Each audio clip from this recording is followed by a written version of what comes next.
Remember, in the world of Lordran, time is convoluted and relations shift and obscure. Didn't know we were taking that literally because I quite literally deleted a timeline from existence. Oh, okay, here we are again. Let's try this one again, shall we? From the top, Stanley, from the top. Sorry, I had to adjust the microphone down just a slight bit there. I've also adjusted my TV output to have slightly warmer colors because I was noticing that it was straining my eyes a little bit because of how high fidelity the PS5 is. It was actually straining my eyes to play for, 2.5, 3 hours at a time. So I've actually adjusted the TV output. However, from what I am looking at, things should still look normal for everybody else on the actual stream output because it's split. So it's split to the TV. I see a warmer color palette, and everybody else sees the normal color palette over there. So, but I obviously, since I had to make an adjustment, now I have to make a recommendation. If you're watching my streams and you start to feel eye strain because the PS5 is so high fidelity, please take a break. You can put me on speaker. You can look away from your screen. I have a little seasonal affective disorder light that I look at. I don't look at it with my eyes wide open, or I'm gonna be like that guy that looked at Neptune's bald head. I have that, a little seasonal affective disorder light that I just turn on and I close my eyes and I hold it 6 feet in front of my face. And it actually helps in the wintertime when there's no sun sometimes, because sometimes without that sun, I just feel like I'm just drooping, like a plant in the sun. It opens up, right? And so the opposite of that, where it's I'm shriveling up because I haven't gotten any sun in days. So sometimes it helps, but definitely take a break if you feel like it's straining your eyes too much. So, hey, Metroid and Marie, how's everybody doing? Welcome back. Wow, Dark Souls, wasn't expecting this one for the next playthrough. Can't wait to see it again. It's been so long. Yeah, really. It's only been 2 weeks. Second verse, same as the first. We're going to change the build around slightly. I'm not going to be spreading myself so thin this time. I have an actual plan in mind this time before I move ahead with it. So now that I've had some time to plan, it will help. We are past the era of pointing the webcam at your screen. We can't see your TV setup. Yeah, that's fine. Don't worry about the TV setup. It's only really going to affect me. So if I say something is darker than it seems like it is on everybody else's screen, that's why, because I've got a warmer, color palette on my TV screen. So we get to Blighttown and I'm like, holy shit, I don't remember it being this dark a couple weeks ago. And you're like, Mono, are you going blind or something? That's why. It's because I changed the color palette. So it'll make things more interesting, I think. It'll give everybody more things to laugh at because I just won't see something happening, whereas everybody else will see it coming from a mile away. I'll be like, how the hell? Well, maybe if you weren't flying blind or partially blind. So if only this was DS2, we wouldn't have to restart the whole run. SMH, clearly the better game. Listen, Soul Vessels were a great idea. I will give Dark Souls 2 credit where it is due. Soul Vessels were a great idea. But honestly, with Dark Souls 1, I don't mind it too much because I don't mind doing the little runbacks at the beginning of the game. And this game's, it's 35 hours long, but that's not really so long where it's okay.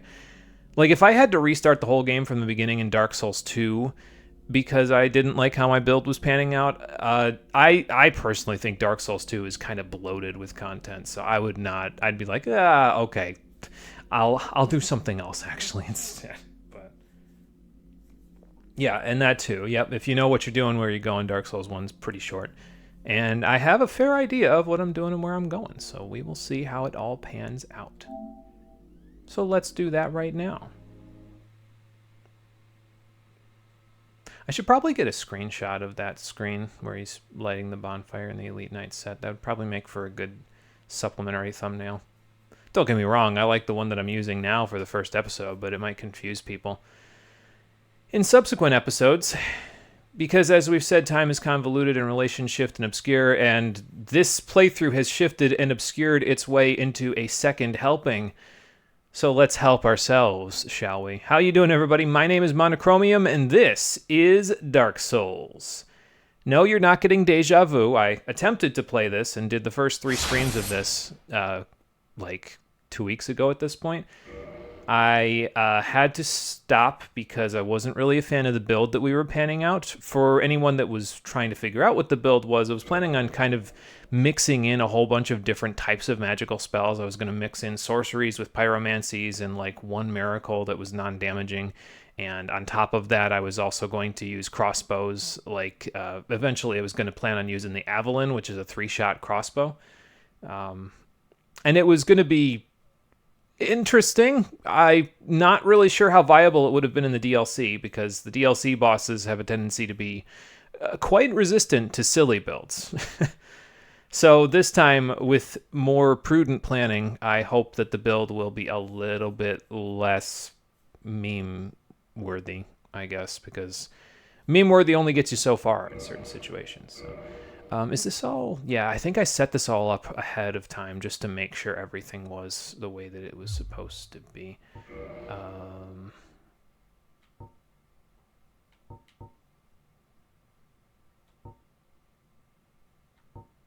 I'm just looking at the screen to see how much of a difference this makes. I might turn this up to 8, actually, because it doesn't look like it makes a huge difference on all of your screens. But for me, it'll make a big difference. It actually is...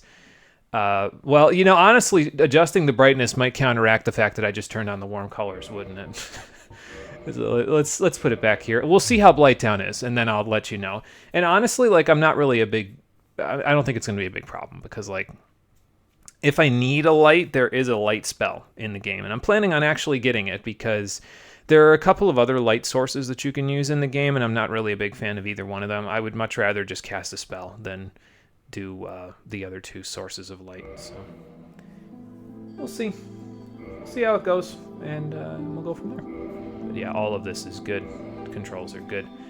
So let's create a character again, and I'm not sure how much of a like in-depth I'm gonna get with it. We'll see. You were confused at what the 25 int was for. So that was for... What was the 25 int for? I think that was being used to ensure that I got 4 projectiles on Homing Crystal Soul Mass, if I remember correctly. Although I think it only requires 24 int to get not only the 4 projectiles, but also to use it. It might need 25, but I think it was either that, or...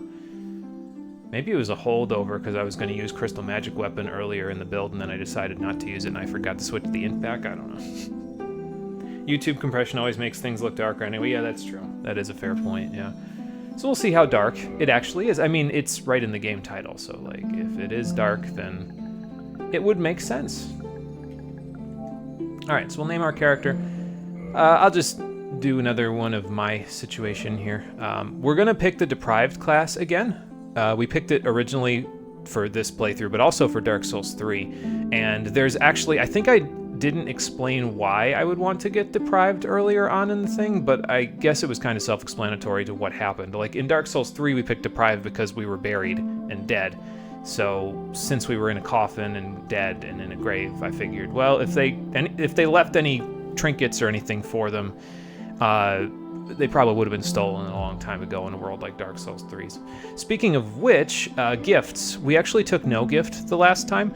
I looked this up. I forgot how long it takes before you can actually get the Old Witch's Ring as a reward from trading with Snuggly. If you don't know who Snuggly is, don't worry, we'll talk about this. But it takes such a long time to get this, I'm actually going to take the Old Witch's Ring as a starting gift instead. It doesn't have any particular effects, except for one that we'll talk about a little bit later on in the game. If you're starting the game for yourself for the first time, every single Dark Souls person out there will most likely recommend that you pick the Master Key, because it lets you open up a bunch of doors at the beginning of the game that you normally wouldn't have the key for. It lets you do some sequence breaking and go grab some extra souls. It's generally the best gift, according to most people. Other good ones that you could grab would be the Black Fire Bombs, because it gives you 10 of them, and they're pretty damn powerful for the beginning of the game. You could kill the first boss with these if you so choose.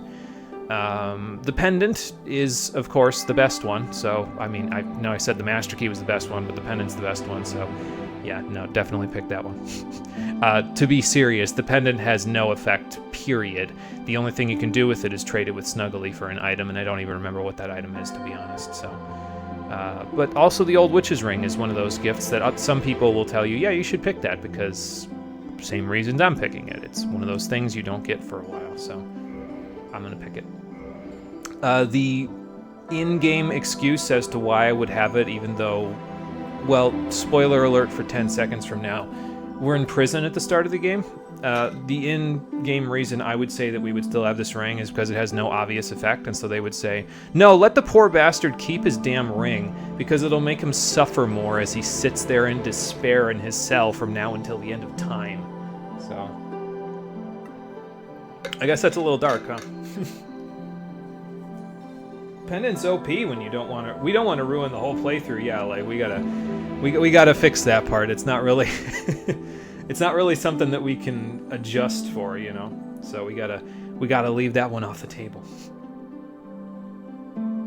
Yeah, and you can, and honestly, you don't even need to get the Master Key later. You can purchase it later, if I recall correctly. I've never bothered, because by the time you can purchase it, you usually get the vast majority of the keys that it would have helped with anyway before you can buy it. Although, I don't know, I guess if you go find, I think Dominal sells it, so I think if you go find him early, you can probably get it a lot faster, but, you know, the quest for pants begins anew. I will try to make it short this time again, so we'll just do a commoner. We'll do short hair with dark brown, and let's do a little customizing, just to see if I can do anything here to make it a little bit, actually, I can just go to the customize menu here. Entire nose length. I mean, I'm honestly okay with the way the commoner looks. It doesn't look exactly like me, but it's, I mean, it's close enough, I guess. Probably make the face a little more vertical, though. Maybe, yeah, that should work a little bit. Face asperity. There's your SAT word for the day. I don't even know what that does. I could look that up, but I'm not bothering. I feel like the eyes could be spaced a little bit out from like where they are.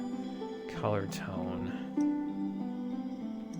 I mean, I'm quite pale in this, so I might go with that. What, I can't adjust where the eyeballs are? I don't see anything to tell me that. I mean, I guess horizontal spacing's already pretty wide, but I guess I can make it a little wider. That's the barest of edits that we could possibly make. Oh, you know, I guess I could just go to the eyes section, huh? Because I was probably in entire there, wasn't I? So, eye position, I don't know if I want it that high up. I feel like down would be a little bit. Was I like over the thing there? Because I was pressing left like 4 times and only went once. Slightly larger eyes, maybe. Slant. How about like no slant? And then widen them out just a smidge. Yeah, that looks fine to me. The nose is too long, so nose ridge, nostrils. So I guess, yeah, decrease that and it'll decrease the nose length a little bit. Okay. Cheeks are fine. Mouth is, I could do smaller, like not as wide of lips.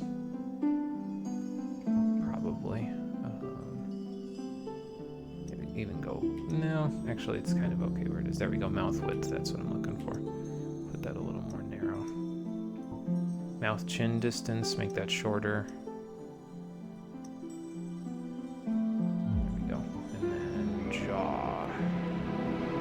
Yeah, I've kind of got like a square jaw going on here, which is my jaw's not quite that squared, so I guess adjust the width so it's more narrow. That looks good. And I mean, dark brown, the hair color looks fine. Like, I mean, honestly, the hair color we're not really going to be super concerned about, so... Because we'll see the hair for a little while until I get pants and the rest of my outfit, but not so much after that, because we're putting a full helmet on, so... Alright, and now for the class. I have prevented you from all burning your eyeballs out here for long enough, so let's take Deprived and then get going. Love that you get to make a character and then have their appearance immediately ruined by being hollow. It sounds pretty much like what I would expect would be on brand for FromSoft, honestly, because it's like, yeah, here's your cool dude that you just made, and then it's like, drain all the moisture out of your body. Just fucking dehydrate the shit out of you to the 11th degree. But there are some cool classes you could start with. All their starting stats are over in the bottom left-hand corner there. So you start as a warrior. Despite how, much armor it looks like they're wearing, that armor actually has only a teeny tiny little bit of poise. I think it's just the helmet that has poise, so... And poise is a pretty important stat. We'll talk about it later. Knights have more poise because they're wearing heavy armor, but they're slower as a result. Wanderers are kind of quick on their feet. Excuse me, and it looks like they start with a buckler. Maybe. It's kind of hard to tell if that's a buckler or a small leather shield, but if they start with a buckler, then that's pretty great. Thieves start with a target. No, actually, that's not a buckler. It's too big to be a buckler. A buckler would be about the same size as the target shield the thieves start with. Target shields are nice for reasons we'll talk about when we get one, but it's probably the best shield for a specific playstyle. And thieves start with high dexterity. Although I think... Oh no, the knight and the thief are at the same level in this one. Okay. Bandits, the spider shield is a great boon, but you can get it really quickly in the game, so I wouldn't worry too much about that. If you don't have it, hunters will start with a bow and some arrows as well. So if you're planning on doing some archery, that might be a good idea, but you can get a bow pretty quickly as well, so I wouldn't worry about that too much. Sorcerers will start with a staff as well as a soul arrow spell to cast, and they got some high intelligence to start with, so that's not terrible. They can attune 3 spells right away. That's pretty great. Pyromancer is your level 1 class. They can only equip certain weapons, certain shields, and I mean, you can equip any armor you want in this game. There's no stat requirements, but they start with a Pyromancy Flame to cast fire spells as well. And clerics will start with a mace, which is a really strong strength weapon. It scales really well and deals, I think, the most damage out of any axe and hammer when you just level up your strength. So they're pretty good for strength builds as well, and they've got good faith to start with, so they can cast a healing spell. Not bad. We're going to start with Deprived, though, because caveman go bonk, and also because I'm in prison, so they would have taken all of my effects before they threw me into prison, except for the witch's ring. And unfortunately, that means, come in, we have to look at Caveman Unga Bunga for a little while. But such is the way of things. Hi, Cole. What year is it? It's a good question. Hold on. Because as I've said, time is convoluted in the Dark Souls universe. I see. Dark Souls experience, the Requiem. Yeah. Funny that Deprived in this game is one of the higher level classes. Yeah, you start at level 6, surprisingly enough, which I think is one of the highest levels of any class. It might be the highest, honestly. Because usually it's one of the lower ones. I think Deprived in Dark Souls 2 is the lowest level class to start with. I think it's your level 1 challenge class, so... That's why Dark Souls 2 is bad. I don't know about that. I don't know if that's why Dark Souls 2 is bad, but... It's a single reason about In a mountain. Don't know if you heard that. Cole says that's one reason in a mountain of reasons. We'll talk about Dark Souls 2 later. For now, let's watch the intro cutscene instead of my naked body. And then we'll begin the quest for pants.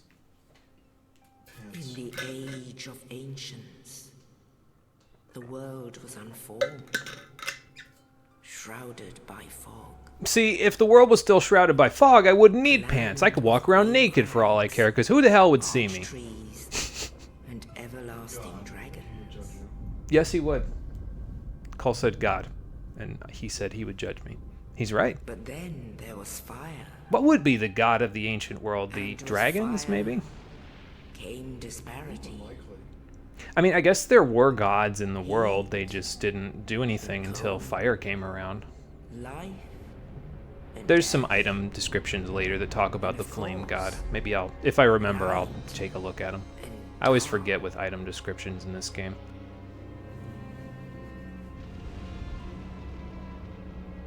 Then, from the dark, they came and found the souls of lords within the flame. We have to kill Chris Redfield to restore our humanity! Well, that guy ain't gonna be restoring anything. The first of the dead. Be restoring all of us to death if he has his way. The Witch of Izalith and her daughters of chaos. It always seems weird to me that, like, Gwyn, the Lord of Sunlight. all these guys got their power from fire, but it manifested as different things. And the furtive pygmy, so easily forgotten. Like, is it just that the fire provides for them? I don't really know how the fire... Like, it's soul magic, effectively. It's not just fire, but... They challenge the dragon. I don't know, man. Magic is weird in Dark Souls. Gwyn's mighty bullets peeled apart their stone skins. Good to know, dragons are weak to lightning. Also, ow! That guy lost a horn. And then they lost their forest. Nito unleashed a miasma of death and disease. It's unfortunate because, as I said previously, poison's not really a separate element in this game. And the dragons were no more. Except Seath, he was still around. Because he decided he would become the Alpha and the Omega. Wow. Says he's albino. I always Thus thought that began red on his hand was the like age bloodstains. of It's the blood of his fallen dragon friends, yeah. But even thousands of years later, it's still on his model when he went But out of the soon You think he's the taking a flames bath? will cave. It's fade, Seath. He loves himself too and much. only dark will You remain. don't wash that shit off immediately. I don't know. I feel like he might not. Even now, This cutscene's good enough to watch twice, so you're okay with this. This is a pretty great cutscene, yeah. Man sees not light, but only endless night. Hey, now Tolero, if I remember correctly, that's Conker's username as well, correct? Been a long time since you've been able to catch a stream. Well, I'm glad that you're back. Welcome back. We're playing some Dark Souls. Correct, I am correct. My memory is not fading yet, like the humanity of the world in this game. Because of the dark side. So. Alright, now check this loading screen. What loading screen? Sorry, I gotta make some of the same observations as I did previously because Yes, indeed. yes indeed, this The game dark loads side fast on this brands system. the undead.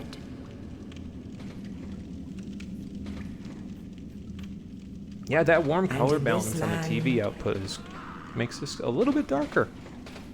The undead are corralled and led to the north. Which is fine. Make things more interesting, right? Where they are locked away to await the end of the world.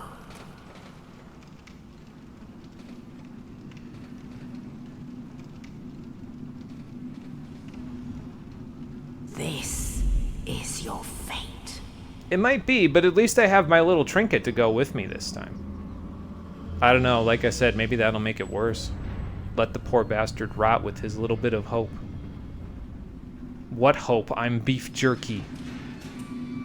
I can see the seam in my neck. Ow. Now get your ass to Lordran. That's where the party is. Okay, thanks. I'll try to do that. Yeah, jerky. Just about, yeah.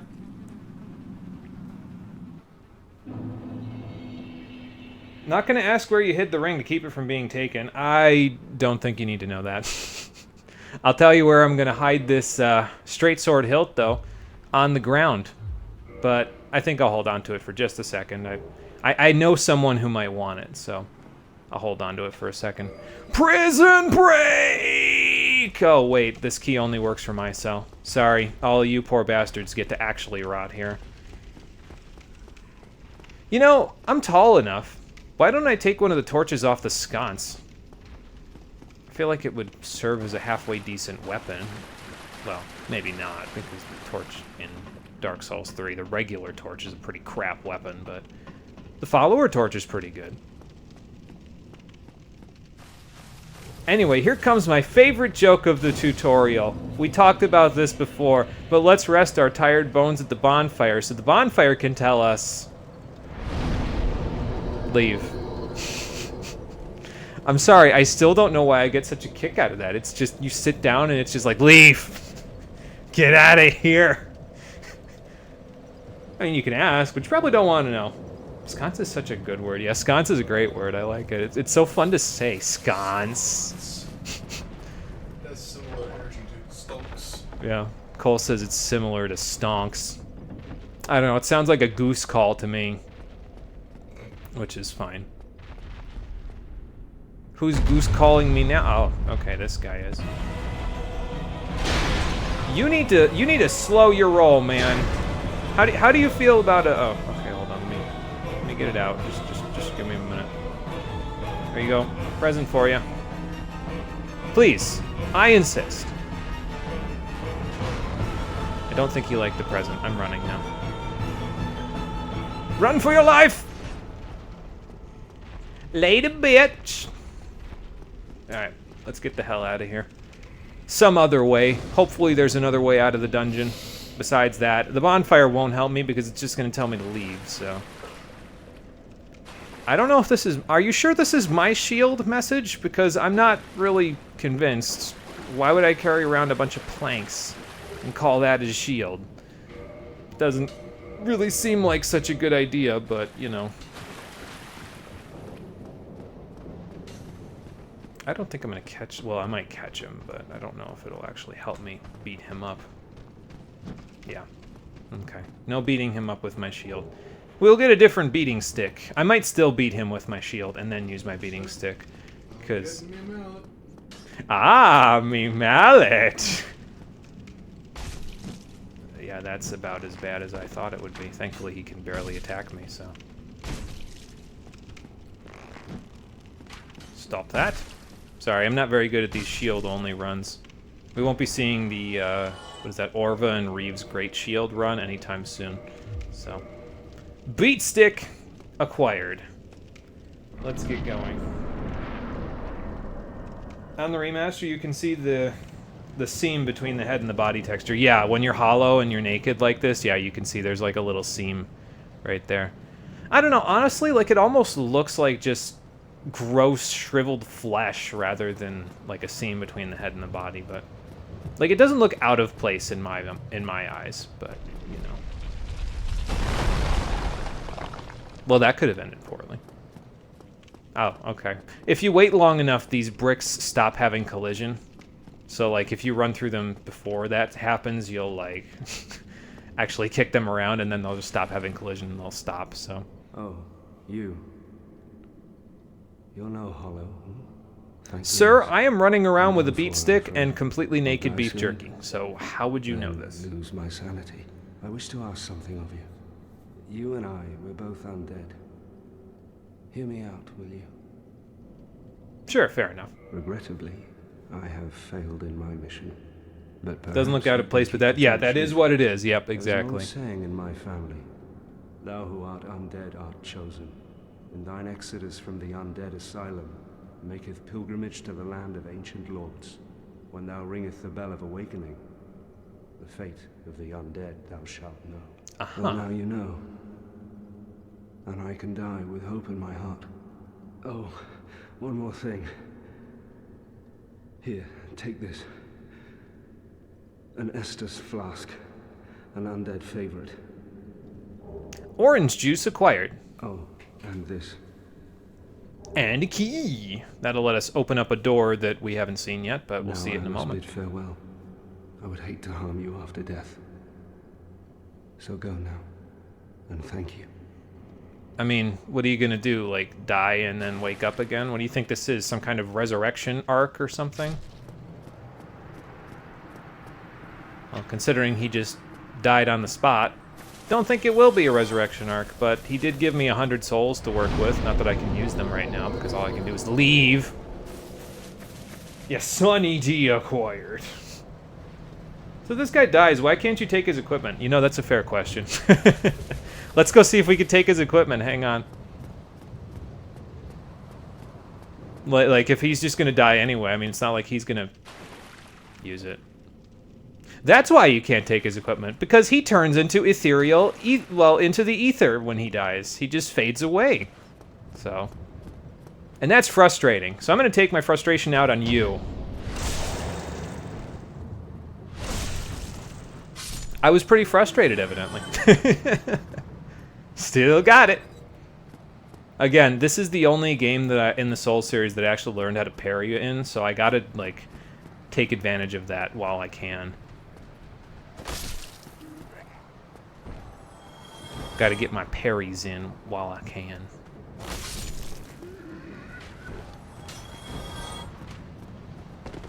Aha!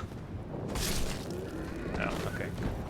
By the way, one of the nice things about the club in terms of its moveset, at least in my eyes, is that you can normally do a jumping attack in this game by pressing forward on the control stick and the heavy attack button, so R2 normally.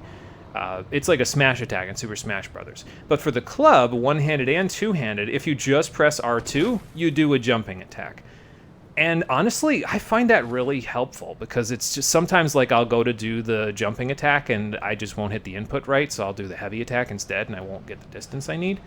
But the jumping attack has a really high attack multiplier on it, so we'll probably take advantage of that over time. I don't know if that tells anybody anything about my weapon selection for this playthrough, but I am planning on using one of the same weapons that I used in the previous go at this game, but I suppose that's not on YouTube or anywhere anymore, so nobody would know. Alright, but anyway, we can't get out without jumping the railing, and I don't know. I don't got those kind of hops, especially not with beef jerky, so I guess we're going out the hard way. Hey, big guy. How you feel about a little cranial exam? Actually, that was more the base of the neck exam. To be fair, you can really get hurt over there, too.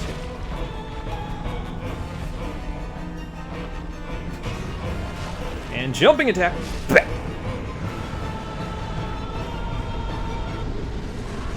And that takes care of the first boss. And he'll give us the key to get out of here. Awesome. And a humanity. So that's awesome, too. And 2,000 souls for beating him as well. It's kind of a nice thing, though, because Dark Souls 1's tutorial doesn't take nearly as long to allow you to actually use the souls to do something with them, because after this, you can use them to level up or whatever. In Demon Souls, you had to wait, like, a long time before you could do anything with those souls, generally speaking. It is stated, But I suppose I'm getting ahead of myself, because we got to get out of here first. one day an undead shall be chosen. You know, I wanted to get out of here, but I didn't think I'd get out of here like this! To leave the undead asylum in pilgrimage. Well, he's undead. He went back to a bonfire. He's here later. To That the is true. land of Yeah, the that's a fair ancient point. I wonder which lords. bonfire he respawned at. Like, when he died. Because it wasn't the one out in the courtyard. Unless it takes a while for him to respawn, which I guess is possible. I mean, we don't know how much time passes between your death and you respawning. The game never tells you. So...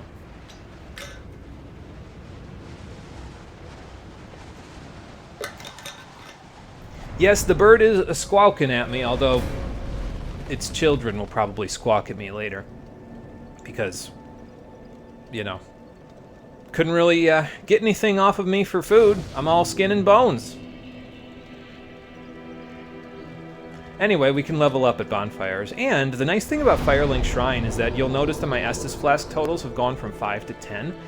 This bonfire is already kindled for you. So what that means is that every time you kindle a bonfire, it adds 5 more uses to your Estus Flask. So this is at a kindling level 2, which means you'll get 10 when you sit at it. You can kindle all the way up to level 4, but not until much later in the game. You need to get an item first in order to kindle past 10. So I'll be kindling specific bonfires over the course of the playthrough that we'll be using as like checkpoints or home bases, but we really, for now, Firelink Shrine is the main one, so. And we can level up, but first let's talk to Crest Bro. Well, what do we have here? You must be a new arrival. Something like Let me that. guess. Fate of the undead, right? You know, his pants are kind of Well, nice. you're not the Maybe I should get pants But like that. there's no salvation here. You'd have done better to rot in the undead asylum. But too late now. Great. Well, since you're here, let me help you out. There are actually 2 bells of awakening. Excuse me, One's up what? above in the undead church. The other is far, far below, in the ruins at the base of Blight Town. And here I was Ring thinking them this both, might be easy. And something happened. Brilliant, right? Well, easier Not much than to go this. on, but I have a feeling that won't stop you. I mean, to be So, fair, off you go. It is why you came, isn't it? To this accursed land of the undead. I'm running around with a beat stick, so it's going to be hard to stop me anyway. Kindling is guarded by one of the scariest bosses in the game, so you won't get it for a while. Yeah, I'm gonna have to stay, like, beat a far path around that guy, because holy hell. Can't figure out how to... It's gonna be tough to beat him. I just will assure you of that now. Since when are these things ever easy? You know, that's fair, honestly. Ah, your face. You're practically hollow. Yeah, I was wondering how to fix that. Going hollow could solve quite a bit. I mean, I don't know if it would, because I don't think the enemies are going to stop fighting me just because I look like beef jerky. What? Restoring your humanity? Yeah. Well, there are a few ways to go about it. Collect it bit by bit from corpses. Or you can butter up a cleric and get yourself summoned. Uh-huh. And the quickest way, although I never do it, No, of course is not. to kill a healthy undead and pillage its humanity. Well, Coveting technically my speaking, neighbor is only human, after all. I've already killed undead, although I can't really ascertain whether or not they were healthy at the time. But if you want to restore your humanity, you just take these humanity that you get from killing the undead, or rather the asylum demon, or the ones that you got from the well. You use them as an item. It'll increase that number in the top left corner that says 00 right now, and then you can use one of those numbers in order to restore your humanity. I'm not going to do that for now. I'm actually going to make the quest for pants be a little shorter this time. I'm going to go straight there to get my pants, because not only am I going to get my pants, I'm also going to be able to get a couple of weapons that I'd like to use in the process. So we're gonna use these souls while we're at it. I'm actually going to get 12 strength and 12 vitality. We can't quite get to 12 endurance. I'd like to get to 12 endurance and 12 dexterity as well, but we can't quite get that with just the souls we have. So, because we're a little short. But that's okay. We'll be able to use them a little later. So. All right, let's go get pants before we go do anything else, because I'm tired of looking at my bony ass as well. And I can probably do this part semi-okay without a shield. Semi-okay being the key word.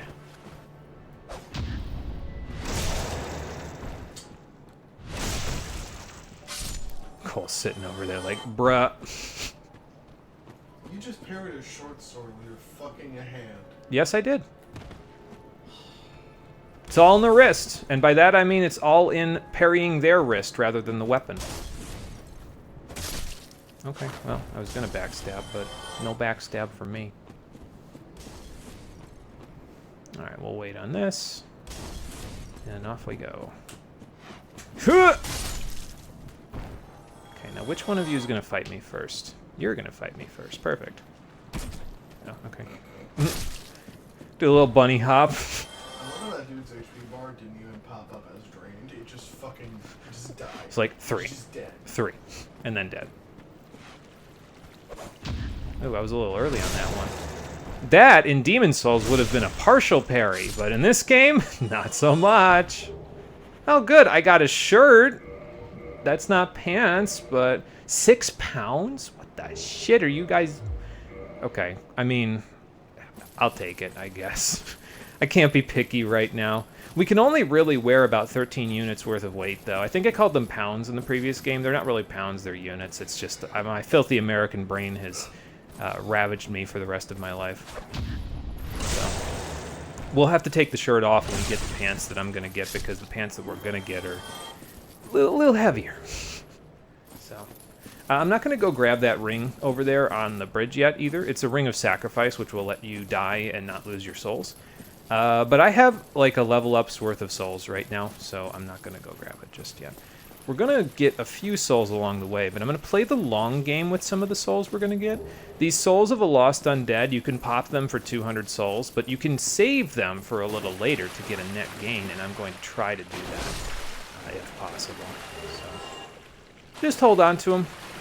You don't really need them in the beginning, so I don't really see the problem with just holding on to them. Although, you know, I guess I could equip my plank shield while I'm just hanging around here. It's not like that's gonna... It's not really very defensive, but something is better than nothing, right? So I can still parry with this, right? Yeah, okay, good. Hold on before I go into the burg. Let me take a drink. And then once we acquire pants, we will go do the normal side questing stuff that I do in Firelink Shrine at the beginning of every playthrough. So... if only there was a source of souls at this very bonfire. Yeah, really. Was that giant rat that makes all... was that the giant rat that makes all the rules? No, there's another giant rat later that makes all the rules, so that was another early parry. What the hell, Dark Souls 1? Now, if you break these barrels, you can go down to an area that gets you a very important item, but I'm not going to go get it yet. I'm just going to go straight for the pants.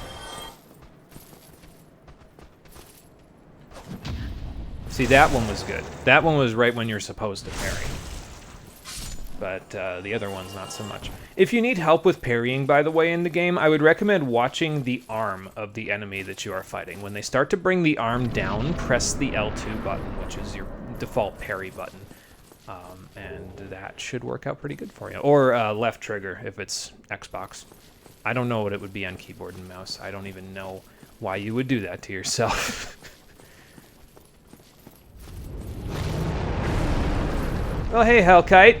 Haven't seen you since Demon Souls. You're looking a lot more healthy than the last time I saw you. I shot you so full of arrows, if I remember correctly. Surprised you... I mean, you wouldn't be living anymore, but, you know, because you got shot full of arrows, so... fucking shield, bro. Arm fully extended, wrist curved in, that cannot be good for you. It's definitely not, but I mean, I don't have hardly anything on me to have arthritis from it, unlike in real life. It's just weird that you can tell they use the same blocking animation for great shields and normal size shields. That's kind of how you hold a great shield, but you know. Nice thing about the parry animation, those crossbow bolts go right through me. And also, we're about to get a slight upgrade to my current wooden shield, a better wooden shield. And the guy up there can't hit me, so this one gives quite a bit more defensive resistance than the other one. It's kind of weird though. Like, I like the look of this shield, but I have a hard time using it in the remaster because it has this like metal sheen on it. I guess it's not so pronounced for me because I have the warm colors, but it glows like metal when it gets hit by certain light, and it just, I don't know, that just bugs me. So I like the shield though. It's cool. Blech. See what I mean, though, about the jumping attack? Sometimes it's nice to just launch at people without really having to think too hard about it, so. Alright, so we've lit a bonfire, but if we sit at a bonfire, we actually respawn all the enemies in the area, so instead of doing that, we're just going to carry these souls over here, because the person that I'm looking for... Okay, there we go. Now you can kind of see the sheen. Like, if I walk this way, see how it kind of glows on the wood? I mean, I guess it could be, like... I don't know, treated wood or something, but it just, I don't know, it just bugs me, so I'm not going to use it after I get a different shield. We're looking for a very specific shield that's pretty meta, but, you know, sometimes meta's okay. Sorry, I was going to say, I broke your whole, like, fixture here, but the plates were intact at least. Got to keep the fine china okay. All right, sir, hook me up. Well, now, I'm looking for you seem to have pants. your wits about you. Hmm? Then you are a welcome customer. Yes, I'll goodbye, trade Plank for Shield. We'll souls. see you again in Everything's for Bloodborne. sale. Yeah, there you go. You know, the fact the plank shield is in Bloodborne amuses me for two reasons. Because it implies that the hunter just was like, I found a set of wooden planks, I'm going to pick it up and put it in my inventory. And it also implies that everyone in Yharnam was like, didn't have access to fucking anything in that regard. Well, I mean, they were cut off from the outside world, so like... Well, They work with what they had. Well, I'm just thinking to myself, like, you're telling me there was absolutely no fucking blacksmiths with all of them running around with swords and guns and shit that still made shields? Apparently not. Well, unless you count the DLC, because I think there's another shield in DLC, if I remember right. So, it's been a while. All right, so the undead male merchant that's here will actually genuinely hook us up, because first of all, he's got some halfway decent arrows to purchase, or bolts if you're going to use a crossbow. We haven't found either yet, but we'll work on that in a moment. He's got pants. They're a little heavy, but he's got pants, so we're going to buy those. Pants acquired. The quest for pants is over, and we're not even an hour in yet, so I guess I failed because, you know, you're supposed to extend the quest for pants for as long as possible. But on top of grabbing the pants, we're also going to grab a hand axe, which we used previously, and I'm going to use it again, but probably not as a primary weapon. I'm going to use it for a little while because it's nice and quick and uses a little bit less stamina. The nice thing about the hand axe is that it has the same poise break for enemies, or guard break, I guess if you so prefer, as other hammer-type weapons, so the club and, you know, the mace, that sort of thing. The hand axe, despite being faster, breaks poise the same way as other hammers, which are slower. So it's pretty nice if you need a nice quick hit on things. However, I'd like to get an upgrade on my club, please. So our weapon of choice for this playthrough will look familiar to Soul Level 1 players, because a lot of them use the reinforced club. And this is going to be my beat stick of choice. It requires 12 strength, which is why we grabbed that already. It has a halfway decent amount of scaling. I think it goes up to a B in scaling for strength. That's that param bonus over in the corner there. It goes up to, I think, a B scaling when you get it higher on reinforcement later, which we'll talk about reinforcement when we get there. The nicest thing about the reinforced club is that it has an auxiliary effect on it. You'll see in the corner all the way in the bottom left, there's that 300 next to that bloodstain looking thing. I guess it looks more like an ink wax seal type of a thing. That is bleed buildup. So this weapon, when you hit an enemy with it about 3 to 5 times, it'll build up bleed on them with every hit, and when bleed procs on an enemy, it tears off a chunk of their HP, which can be very helpful for specific bosses later. So, just like Elden Ring. Yeah, we're not quite as strong as my impression of bleed is in Elden Ring, but it's still pretty strong in this game. Your impression is entirely correct, trust me. Now, the thing that you sacrifice with the reinforced club is that it has a lot lower durability than most of the weapons you'll get. Most of them are like 250 to 300. It only has 100.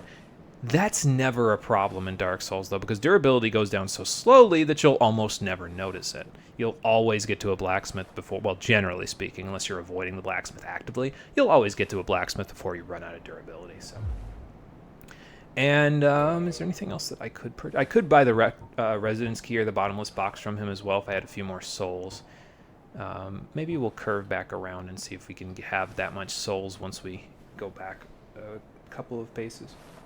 Reinforced Club is one of the best early strength weapons in the game. And honestly, it carries pretty good into the late game. It ends up with over 400 AR if you two-hand it later in the game, even with a relatively minimal amount of investment. So I'm a happy camper with it. We're going to use it. It has the exact same moveset as the club as well, so it's pretty easy to get used to. Things are getting treacherous in these parts.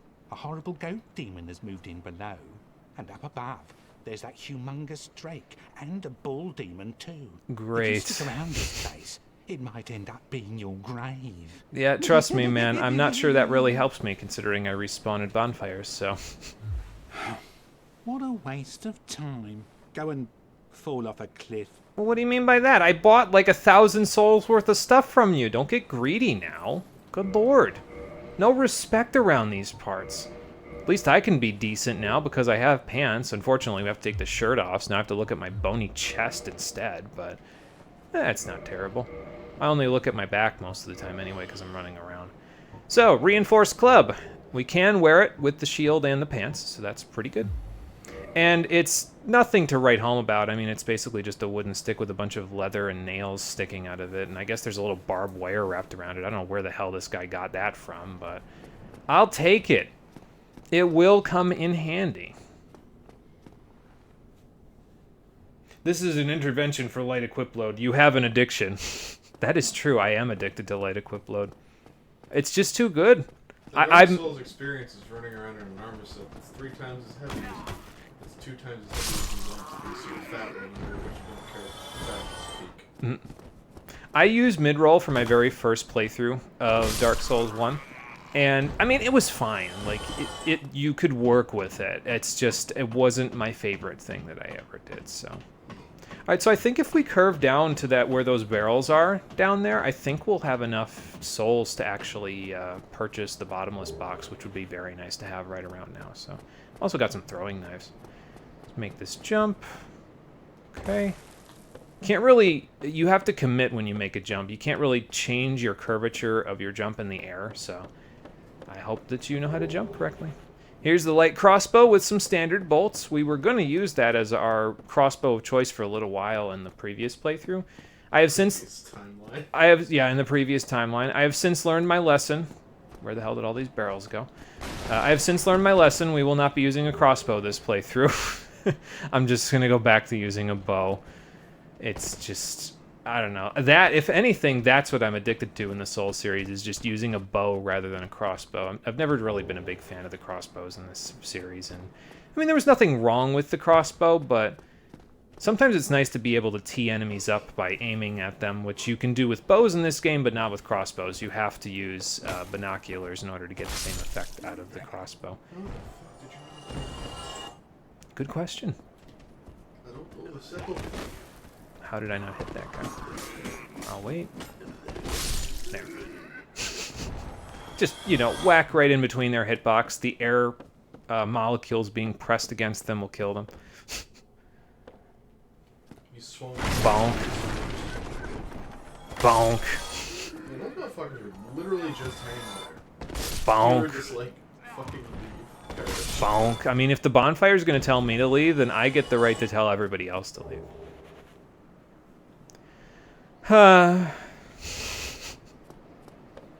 It will be important, but God, do I hate carrying it around. Rubbish. I love this stupid glitch. Again, I mentioned this previously, but since that timeline's been deleted, you can roll to the left here on top of the ramparts, and you can actually go across the rampart to the point where it stops having collision, and you can skip the entire upper Undead Berg and go straight to the lower one if you so choose. We won't be doing that, but it's an option if you really want to. More humanity. And we are just shy on the soul count, which is a little upsetting, but that's okay. It's probably because I didn't get enough overkills. If I got enough overkills, I'd probably be fine, but to get the bottomless box, but that's okay. I know where I can get a few more souls anyway, so. Dark Souls has some of the worst jumping controls. I do not miss it. Yeah, fair enough. Not gonna try it for take 2 on the rubbish joke. Yeah, no, I feel like I mean, it will be important later as an item, but it's not. I mean, like, it's rubbish. Like, we could look at it. Like, look at it. Has no value. Who in their right mind would bother carrying this around? Perhaps you need help. Like, that is enough of a joke right there. I cannot do better than that. That description is built different. Someone had a lot of fun writing that specific description. Alright, so a few more souls we can actually grab over here, but we have to deal with being carpet bombed for a second first. They didn't really carpet bomb there, though. Ooh, okay. I wasn't sure if I was going to get hit before I got the riposte off. I did, in fact, get the riposte off. Ooh, I missed. This is what I get for not locking up. Okay, that one wasn't my fault. He just jumped out of the way. Bonk! Alright, we got enough souls now. Carpet bombing! Man, those guys are late in their practice today. They're really not they're really not keeping up. They're really not feeling it. They really aren't feeling it. They must have too much lactic acid buildup. Because they're all skin and bones as well. How would you have lactic acid buildup if you don't have muscles? Oh, you again. Hello. You brought plenty of souls. You're gonna be a little bit less of a dickhead to me this time, I hope. Yeah, shut the fuck up. So glad this game doesn't have inventory load like Demon's Souls. I don't know, honestly, Demon's Souls levels were never really long enough for me where I ever had a huge problem with inventory load unless I picked a class that had like a lot of armor. But no, I get that though. Like item load and equipment load and dealing with the amount of items you have in your inventory is I mean, it's one extra thing, and it's just kind of there to screw you over if you don't do it right, so I get it. All right, so we're going to want the residence key eventually as well, but I'll buy the bottomless box first because it just helps with inventory management a little bit more, so excuse me.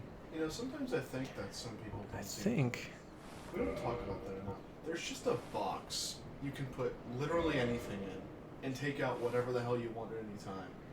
I feel like that'd be a lot more useful in a boss fight. Yeah. Imagine you're just fighting some random fucking undead who's beating your ass, and then your opponent pulls out a box, opens it up mid-combat, and just pulls out a greatsword to beat you to death with. And then as you are sitting there, lying on the ground dead, they just slide the greatsword back into the box and go on their merry way to trick more undead. Thank you kindly. You're welcome. Thank you for not being a dickhead this time.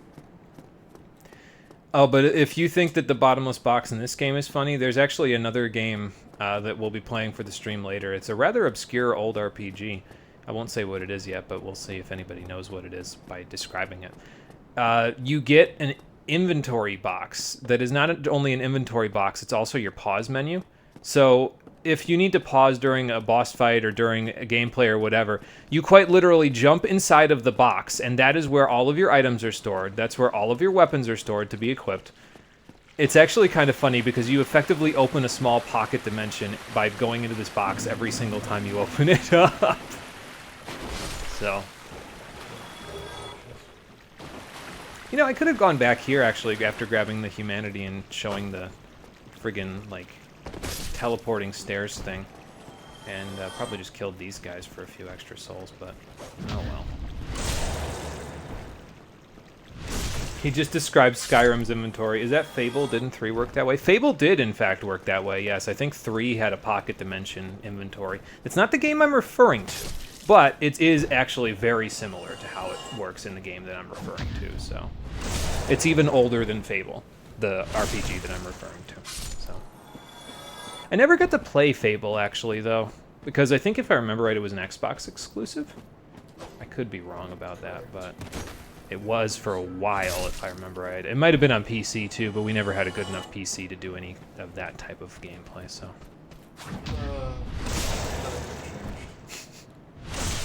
Okay, you'll take partial credit. Yes, it was a good guess, honestly. Like, considering the fact that, like, I've actually seen some gameplay of Fable, so I know that it works that way. So that's a good guess. It's probably about as close as most people are going to get. So, the partial credit is warranted. Here's the Ring of Sacrifice. You could equip it if you want right here if you're not comfortable with the idea of doing this jump. I do wonder which bonfire I'd respawn at this point, though, if I flub this. I didn't flub it, though, so it's fine. No need to be concerned, I just didn't do it. Built different.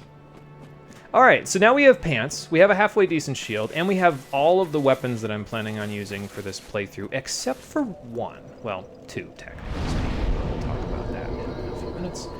For now, so I'm going to take all these souls of a lost undead and large souls of a lost undead, which the large ones, by the way, in this case, give you 400 souls instead of 200. But I'm going to stick them all in my bottomless box, and we're not going to take them out for a little while yet. I'm planning on using them for something later, but not quite yet. We will put the rubbish away because we don't need it. Sorry, Club, you get put away almost immediately. Thank you for your service, though. And Plank Shield, yeah, no, sorry about that. Now, I bought a bunch of wooden arrows with the souls we had left. I don't really need those extra souls for now, so I figured I'll just buy a few arrows. I'm going to try to use the wooden arrows in a second, which I guess tells you that we're going to be getting a bow pretty soon. But we'll go see if we can grab the bow in just a few minutes. Do I want to go... I want to go grab all the starting gifts around Firelink first before we go do anything else, so I think I'm going to go to the graveyard first. Well, let's grab these firebombs first, because there's some firebombs over here down this little hallway. And these will be useful in just a few seconds, actually, so I'm probably just going to stick them right in my item section here. The throwing knives might be fairly useful, too, so I'm going to put those in there as well. It's nice to have those items just to get some quick hits in from far away from enemies early in the game when you don't really have a whole lot of, like, ranged options, so... We'll be getting a ranged option soon enough, though. Hello there. I believe we are not acquainted. No, sir. I am Petrus of Thoroland, Have you business with us? What do you If mean, not, us? I'd prefer to keep a distance, if possible. Yeah, you know, no, that's fair, man. I respect your social distancing. It's all good. You can talk to him again, and he'll give you a copper coin, but sometimes it's like he'll basically say, like, I know I said that we should keep our distance, but I decided against that. So here, have a copper coin as thanks for coming back. So I figure we'll wait a little bit and then come back, and then he can, you know, tell us that, so it doesn't look like he just changed his mind immediately, you know. However, if you go over here and go down the elevator shaft, where the elevator is not located, there are a few quote-unquote starting gifts. 4 cracked red eye orbs. Don't know what those are doing down here. Here's another hammer. There are a ton of these in the beginning of the game, as you can tell. A morning star and a talisman. And 6 homeward bones. Those will be very useful. Probably the most useful item you get down here, unless you're a big fan of the morning star.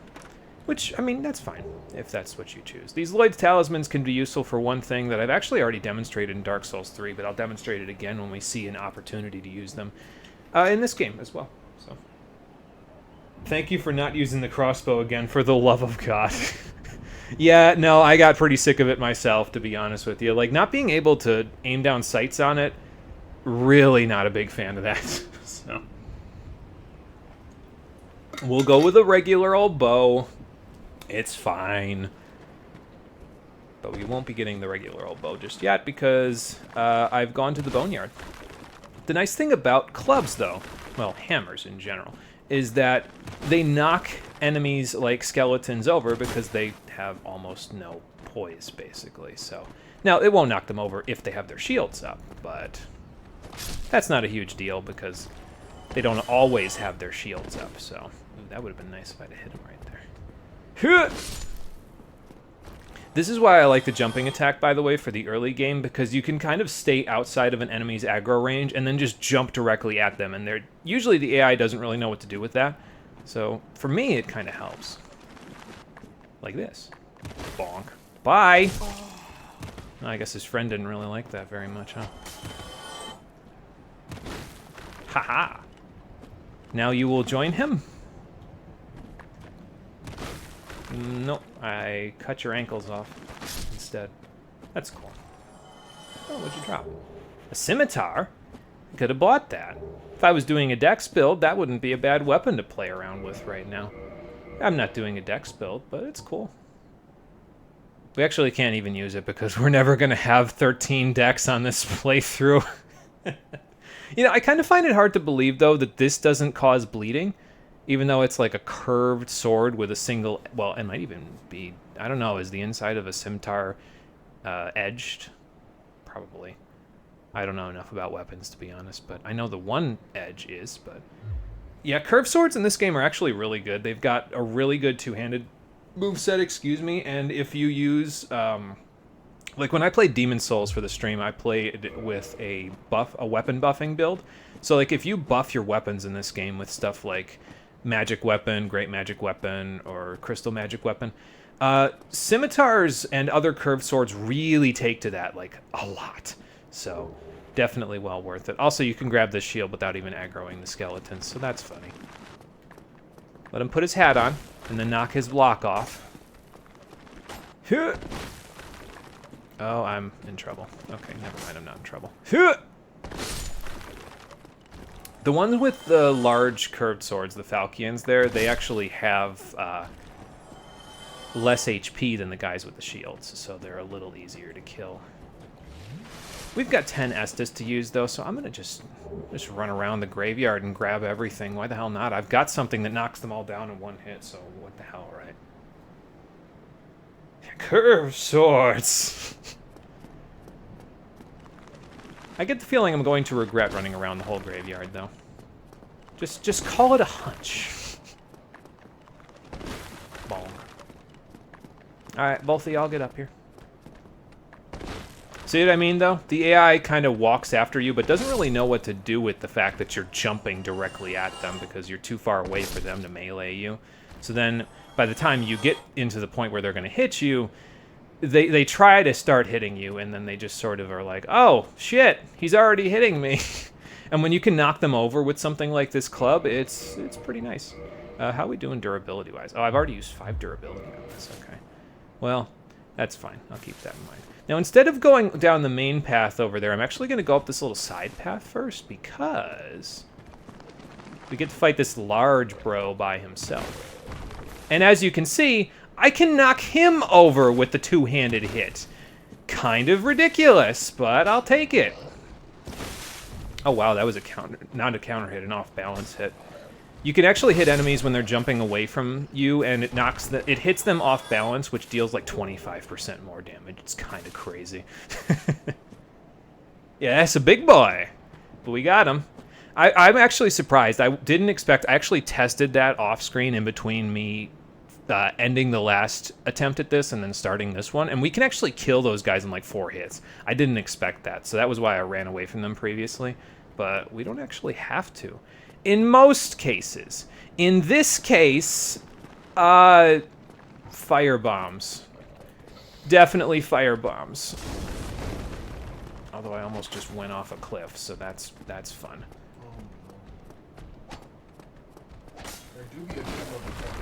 Okay, good. We knocked him over. That's good. I gotta get out of here. That's not enough stamina. Ooh, okay, so when they put up their little scimitars and shields like that, that means they're getting ready to parry you, so just be careful of that. Ow, ow. Oh my god, I didn't die. Run! Don't run. Okay, that should be fine. Let's say I didn't die. You know what's gonna happen the minute you say that. Yeah. It's like clockwork. True. Bro. Very true. I should be able to recover my souls fairly easily, though. I think they're pretty close to the front of the graveyard. We've got enough to level up again, so it'd be worth it to get that. So I don't want to use too many of my fire bombs, though, because those will come in handy in just a couple of minutes when I go to a different area as well. Let's see where my souls are at. Oh, yeah, that's fine. I can just grab those real quick and then run. Like, I'll take out these 2 skellies, and that might even give me enough to level up a second time. Eh. Eh. Thank you. You know, you could just hit them rather than going for the really fucking clunky-ass jumping attack. Eh. But the jumping attack is more fun. Eh. Eh. See what I mean? Because sometimes you can tee them both up. Ah, the crew. Again, I can't believe they burned their entire mocap budget on this bird. That's the most realistic raven I've ever seen. Look at how lifelike she is. The only thing that she needs is the occasional head tilt. Yeah. Yeah, the legendary skeleton roll. Oh, it came back from Demon Souls. We can't escape from it. It's unfortunate, but it is what it is. I missed a soul, actually. Hold on. There's actually one over here. Right in this little section here, if you kind of hug the cliff. There you go. There we go. Got over it. Alright, so I think we've collected pretty much everything around Firelink except for the Zweihander and the binoculars, which were behind that whole horde of skeletons over there. We'll come back for that. We can come back when we have a little more damage, and that'll let us get those. It's unfortunate we couldn't get the Zweihander immediately, but that is what it is. I'm gonna put all but one of these cracked red eye orbs in my box for now. And then put those away, put those away. I'll keep the humanity, you never know when that'll come in handy. And then we can put that away. And that away. Honestly, I'm kind of feeling just using the reinforced club for a little while though, because like I bought the hand axe and I'm still gonna use it for something, but I honestly at this point I'm kind of just enjoying just bonking people. As we all know, having fun is much more important than strategy. That is true. I would rather have fun than be strategic. Oh, the subject of fun is going on. Okay, Cole, you do that. Here, hang on, let me move this. Slide my little gate so you can get out. Okay, Okay, bye, Cole. You aren't even online. What's the cracked orb for? You will see. I'm going to trade it for something. Can I can't level up twice with these stats, so let me just get to 12 dex. Yeah. Actually, I can level up again with these stats, or with these souls. I just need to go and get a few more. I mean, I guess I could go up there and hit these guys a few times. Let me How are we doing durability-wise? 94, okay. I only have to worry about the durability for a little while. We don't have access to a blacksmith just yet, but once we have access to a blacksmith, it won't be a problem anymore. It's just until then that we've got to worry about the durability on this thing. I've got until it says durability 30 before we start to get a problem, because I think at 30 durability it becomes at risk and it loses out on some damage, and then once it goes to 0 it breaks and you have to fix it, if I remember right. Now the nice thing about the Reinforced Club though is that at least for now it's pretty easy to replace because, well, you just buy it, so that's kind of nice. But later on, once we start reinforcing this one, obviously that will become a lot harder to do, so. Alright, throwing knife time. See ya! Get over here. I need you to get away from the firebomb guy. I'm 2 souls short. No armor for me? That's fine. I didn't want it anyway. Hollow Soldier waistcloth. If I remember right, a lot of players wear the Hollow Soldier waistcloth early on because it's like relatively light for the poise that it gives, if I remember right. So, alright, so we've got 12 strength, 12 dex, and what I'm going to do now is I'm going to get vitality and endurance to 15 each. And at that point, we should be basically ready for the first major boss of the game. We won't be seeing that boss for a little while yet, but we'll be basically at that point ready level-wise for them. Reinforcement-wise, not so much, but level-wise, yeah, sure. So this is our Fire Keeper. The reason why the Firelink Shrine is kindled the way that it is because there's a Fire Keeper here, but this one's trapped in jail, and as it said previously, she can't speak, so that sucks. Sorry about that. If only something could be done to help her. Maybe we'll figure that one out later. Anyway, we looked in the graveyard. You could keep going, by the way, in the graveyard, and you would actually end up going underground, kind of similar to what we're doing here, but instead of going down into the area we're going to go to, you'd end up in the catacombs with more skeletons and a few pretty decent weapons, especially for this early on. One of the best dexterity-based weapons is actually down in the catacombs, but and I actually thought about using it at one point, but I said, nah. I've actually seen quite a few videos of people using it in relatively recently posted Dark Souls playthroughs, so I said, nah, let's just use a strength build, it's fine. Just bonk people. It's all good. Alright, New Londo Ruins.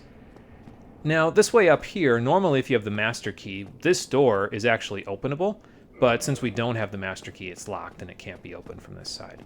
Keep it in mind, though, because we'll be coming back to that probably before the end of this stream.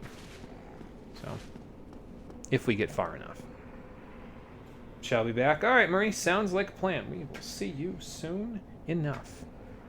Anyway, let's go through this town of hollows with no hope. Hollow hope.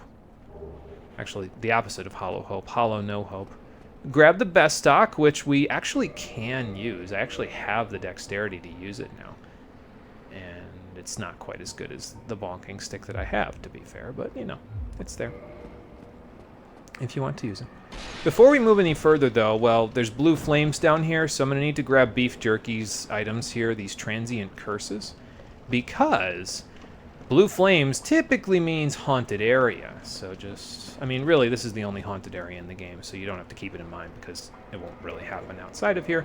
But in order to actually deal any damage to ghosts, you need to use a transient curse, because this was the hand of a curse victim. And the only way to fight back against ghosts who are cursed beings is to become cursed oneself. The safest method, however dreadful, is to cut off an arm of the dead and then use the curse. Or, I don't know, how does a curse transfer from a dead body to you? Magic is weird. But we're going to use this transient curse right now. Because there's an item over there-ish, I think. Or is it there? No, it's inside that little section with that little, like, half U-shaped building there that's, like, dilapidated over there. We're going to go over there because there's an item that I want to grab over there. But we're not going to be done in New Londo just yet after we're done grabbing that item. There's one more thing I'd like to grab in New Londo. Other than just that item. So, I'm going to try to line these ladies. Okay, this is a bad idea. That's a grab attack right there that they can use against you. It's not a whole lot of fun to get hit by, because I think at this point it probably one-shots you. They can also extend their arms out from their ethereal forms and whack you upside the head from quite far away. So the normal jumping attack spam that we've done previously doesn't really work as well as it did on other enemies, but that's okay. I also missed this the first time we did this game when I played it before on the videos that were deleted. If you go over here, you can find another beef jerky with more transient curses. So if you need a bunch to get through this area because you die or something like that, then you can use those. So that's cool. This is the correct building. I just wanted to make sure. There's the item we need, but before we go get it, well, we have to deal with the ghost gank. Alright, firebomb now. Oh, okay, I got all three. Nice. Another one? Oh, sweet. That's awesome. Sometimes I don't get all three of them in 2 firebombs, which makes it a lot harder because then you have less firebombs to use for other things later. So, ooh, okay, almost fell off. But if you go over here, you can grab your first Firekeeper Soul, which we can take back to Firelink Shrine to reinforce our Estus Flask, which will allow it to heal a little more HP. So that's nice. All of you that are watching, I know I'm probably going slightly off-center there. It's because I actually can't see very well inside of the water because of the warm colors on the TV. So that's fun. But again, we are not quite done in the New Londo Ruins. What I'm going to do at this point is I'm going to equip this Ring of Sacrifice that we grabbed over there because we may very well die going and grabbing one of these other things that we need here. But if you have the Ring of Sacrifice equipped, you don't lose the souls that you're holding onto when you die. Now, there are no bonfires in the New Londo Ruins, so you can't just rest somewhere and be like, okay, well, I'll just checkpoint here and come back. No, that's not a thing in New Londo. You got to do the whole thing in one run.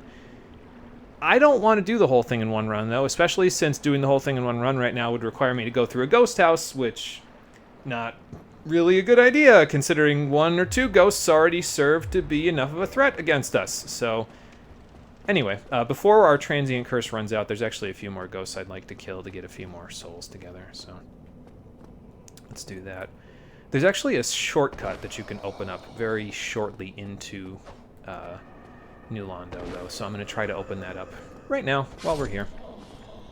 Was there another one? Yes, there was, but I didn't spawn her. Cool. That'll make it a little easier.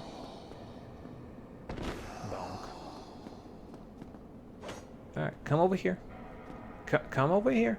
There you go. You can do it. She's trying to grab me. The ghosts can actually drop transient curses as well, by the way, so you won't ever really... Well, you'll run out eventually, but, like, you won't run out that quickly. Okay. I don't know if I just dodged that or not, but I don't want to find out. Ma'am, get out of my way. This is the first ghost house, by the way, but we can get through it relatively quickly, so it's not a huge problem. I want to go this way. That item over there is a parrying dagger if you want it, but I don't want it. So then you go up here, try to keep moving so the ghosts don't grab you, kick this ladder down, and there you go. You have a shortcut now to get over here. You can jump off of the little section over there and just go down the ladder and be good. Now, as for the rest of this, there are 2 more items that I want to pick up before we leave. One of them is the reason why we have the Ring of Sacrifice equipped, because there are currently about 12 ghosts chasing me, and there's about to be about 8 more, so because this is the actual ghost house right here. There's a lot of ghosts in this building, and they will mess you up. Want to grab that green Titanite shard before we leave. Get out of my way, ma'am. Thank you. This one I think I can get hit by a ghost while I'm here. Okay, she didn't notice me. Good. Large soul. So that's not terrible. I could heal, actually. If I look behind me, there's like... Okay, you can't really see them from here, but there's about 17 million ghosts behind me that are currently chasing me. So let's just ignore all of them and go in here, which is a relatively safe building. I don't think they chase you in here. And then go over here to collect our real prize, the composite bow. Strength builds like the composite bow because it has scaling with both strength and dex fairly equally, so I'm going to use it as our bow of choice for the playthrough. And I will probably actually get halfway decent damage out of it. If I remember correctly with the strength that I'm planning on using, it gets like... I thought that was a ghost for a second. It gets like 375 damage with some halfway decent arrows, if I remember right. So that's not bad. Can't use this lever at the moment, though, because, well, we can't the elevator down there is stuck until we open this door, which we can't do because we don't have the right key. So it makes this all seem a little pointless, right? But we have the Ring of Sacrifice. We grabbed our bow that we'll use for our build. And since the Ring of Sacrifice is still intact, might as well go try to grab the couple of other items that are just sort of hanging around on top of the ghost house. So let's go do that. Wish me luck. The ghosts probably all retreated to the building by now, though. So, because once you go past a certain point, they don't follow you. So they go back to their spawn point, and it makes it a little easier for you to wander off and grab a whole bunch of stuff. So, there's a humanity. Ghosts a-following. Ghosts a-following. Holy shit, the Ghostbusters need to be on the case here. Look at all them ghosts. Alright. I mean, I would say I ain't afraid of no ghosts, but in this particular case, I am afraid of all of these ghosts. I'm also afraid of breaking my ankles, but that seems to be happening anyway, so I don't know if there's anything I can do about that. Go over here. Grab a rare Ring of Sacrifice. Barely miss getting grabbed. Holy shit, how did I manage that one? And then Homeward Bone before I fall off. Nope. That's okay, though, because we had a Ring of Sacrifice on. So, even though we're dead, we get a Ring Revival. This will take us back to the Firelink Shrine, having all of those items still in our inventory, and it'll break the ring, obviously. But we won't lose the souls that we had down there, so we can now use them to level up. So that was a really good run. We got another ring out of it too, the Rare Ring of Sacrifice, which is slightly different from a regular Ring of Sacrifice. This one not only does exactly what the regular ring does, it also, if you die because you were cursed, it also breaks the curse as well. Keep that in mind. This will come in handy later on in the game. There's one very specific instance where getting cursed is a very real possibility. And having this on will mean you won't have to deal with being cursed, which I believe halves your HP, if I remember correctly. And it can't be cured by any normal means. You either need a very specific item, or you need to go visit a very specific NPC that can cure it for you, so. But, yeah, no, we made it out of there pretty good. We still got half our fire bombs and way more than half of our throwing knives, so that's pretty great. I'll keep the curses in my inventory just in case. These Souls of a Nameless Soldier, by the way, those are actually worth more than the Lost Undead ones. This regular ones are worth 800, and the large ones are worth 1,000. These can be popped freely because these souls over here can be traded in later for 500 souls, which is a net gain on them. But these ones also only trade for 500, so it's a net loss. So keep these two, any that you get for now, because, I mean, they're only worth a little bit, so they'll only help you so much. And these you can use freely. Just use these to your heart's content and grab yourself some extra souls from that. So, Firekeeper Soul, though, it's worth 5 humanity if you pop it, but it's far more worth it to take it over to the Firekeeper, as you'll see in a moment. Do want this green Titanite shard, though. It will be useful for something later on. Just the one, but that one will be enough. So, alright, put that stock away. And then we've got the composite bow. We'll equip some arrows now that we have it as well. That should be pretty nice. We also got 16 large arrows for free out of that, which is a fairly good deal, I think. So. All right, let's level up. I think we can only do 1 level. Yeah, but that's okay. We've been slightly ahead of, or not ahead, but slightly behind on our total souls here to get another level up, but that's okay. It's not a huge loss. Now, the thing about the composite bow is that, again, it works pretty well with strength-based builds because it has scaling, a C scaling, as a matter of fact, with strength and dexterity. The only problem is that, as it says at the bottom of this, its range is shorter than most other bows. So that means when you go to shoot it, the arrows will drop a lot faster than they would drop with other bows. Like if you had a long bow or something like that, it has more range than the composite bow. So you have to account for that when you're using the composite bow. You're going to have to shoot enemies from a little bit closer than you would normally, which is fine, because honestly, at this point, if I'm going to shoot enemies, I'm probably going to do it when they're within my lock-on range anyway, so. But yeah, that's been a good run so far. We did pretty solid in terms of grabbing some extra items. We acquired archery, we acquired pants, we've got a halfway decent shield, we've got some good weapons. I think at this point, we can just kind of start. Nice thing I like about the composite bow, though, is it's nice and quick. So that's helpful. It can make things pretty easy to shoot. Also, you can aim down sight by pressing L1, which is a lot nicer than not being able to do that with a crossbow. You can also get headshots on enemies as well if you do it correctly. I think I got a headshot on this guy. It looks like it's sticking out of his eyeball, so I gotta imagine that counts as a headshot. Here's a backstab, by the way. So there you go. Not bad. Durability check, 91. I don't know why I'm bothering. Like, there's no way in hell it's going to go down so far that we lose or make it at risk by the time. Oh my god. Jesus Christ, did you see that guy jump? You got hops, man. What the hell? You did that without any prior warning. You did that from standstill. What are you made of? Now, for now, we've only got wooden arrows. So obviously those aren't going to do a huge chunk of damage, but it's enough to make a difference. I mean, we've only used 7 so far, but we've softened enemies up. And the nice thing about bows as well is that sometimes you may want to actually pull an enemy away from a bunch of other enemies. And with a bow, because you can aim down sight, you can actually do that. You can pull them away from groups of other enemies, which will allow you to just, you know, take them on one at a time, or just generally get them away from a large group of enemies, which would be much harder to take on by themselves. So, all right, so back to the Berg. We will kill the enemies we already killed along the way back to the bonfire, and then we'll actually rest at it this time. Because I'm planning on actually moving forward in the Berg this time. Got to get the shortcut and stuff taken care of. That was a little late, actually. Oh well, it worked out. See, and now for this guy, we can actually, since he normally shoots you with fire bombs, we can actually shoot him and get him out of the way real quick. So. And the nice thing about wooden arrows, especially early in the game when you don't have access to a ton of souls, is that they're like 3 souls each. They're incredibly cheap. So definitely well worth an investment so that you can use a bow to soften enemies up or move them away from other enemies. It's just, it's like, why wouldn't you, you know? Like, if you've got, like, you're like, okay, well, I've got like 200 souls left and I don't know what to burn them on because I don't want to, you know, I can't level up with them, but I don't want to hang on to them because it might be decently close to a level up. I might only need like 800 to level up or something, so.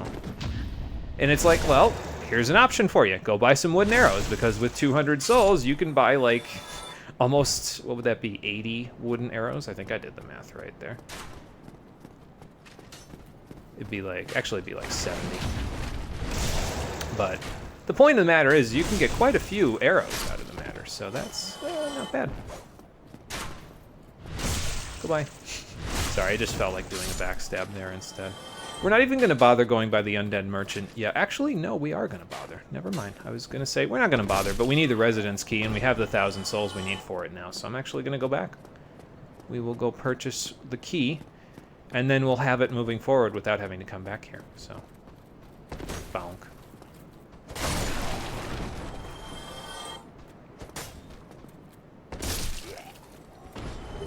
Ah, there's the Hollow Soldier waistcloth.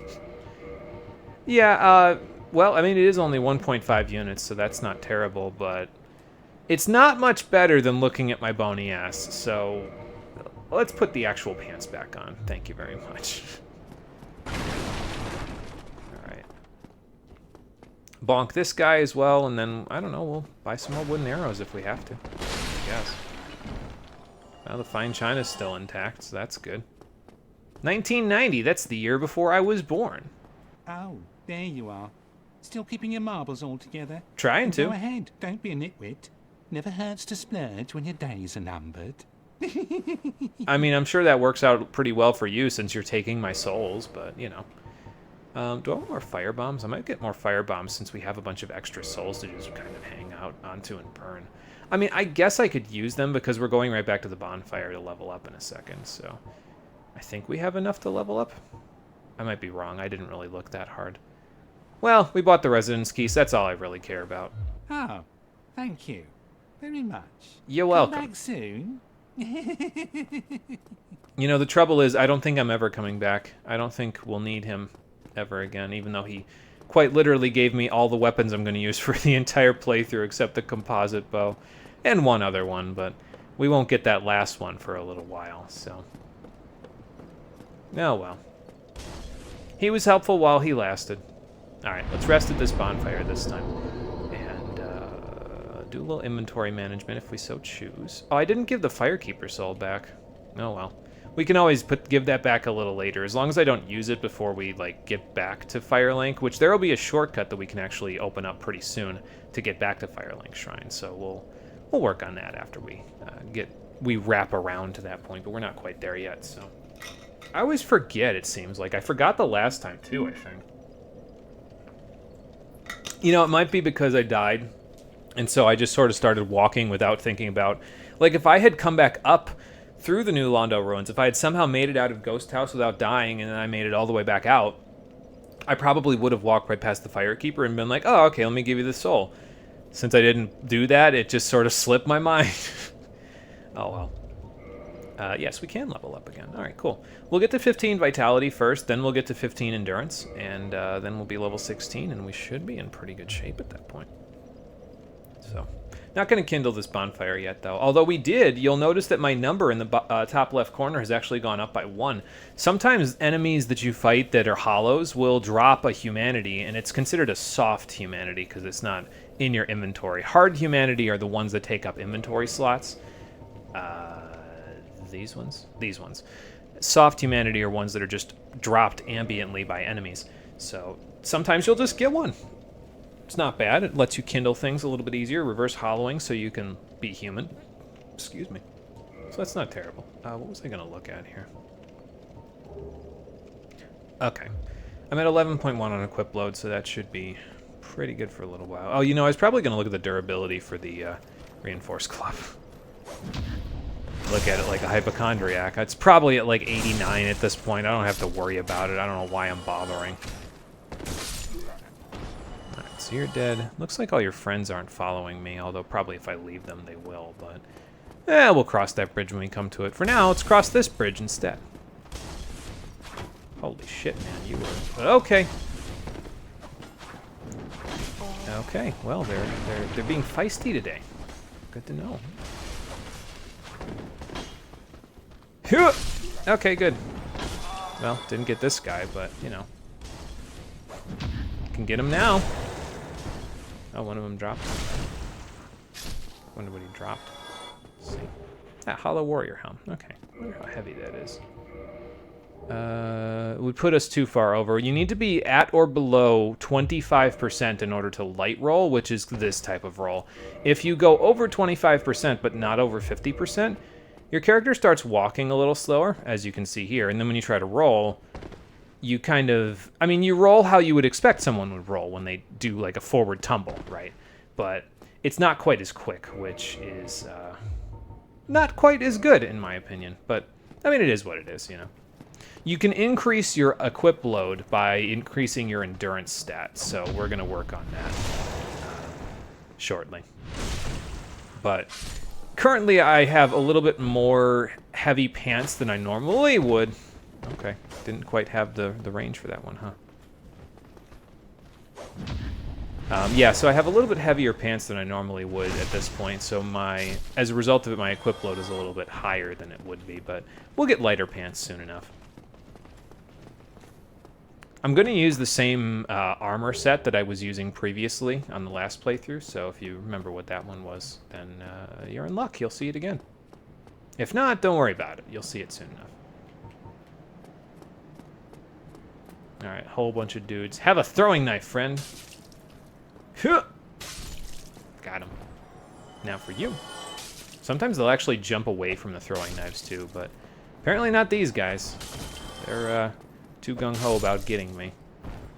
Not gung-ho enough about keeping themselves alive. You know, I can open that with the Resonance Key, but let's go fight these guys first. These are the guys that were carpet bombing the bridge a second ago. So I can at least get one of them out of the way with the throwing knives. Oh, nice. I got a headshot on him. You can actually hear it when you get a headshot because you hear that sound effect, like you... yeah, like that. Like you just deflected a gunshot off of something. So... yeah, like that. By the way, if you're ever drawing a bow, you can actually cancel the arrow knocking animation by rolling or just walking, really, will also cancel it, so... Oh, I thought that was something those guys dropped. No, that's an item that's further down. We'll go get that in a sec. Now, the Reinforced Club, like I said, has some bleed effect on it. We're not seeing that effect just yet, but that's because the enemies are weak enough to where they won't bleed before we kill them.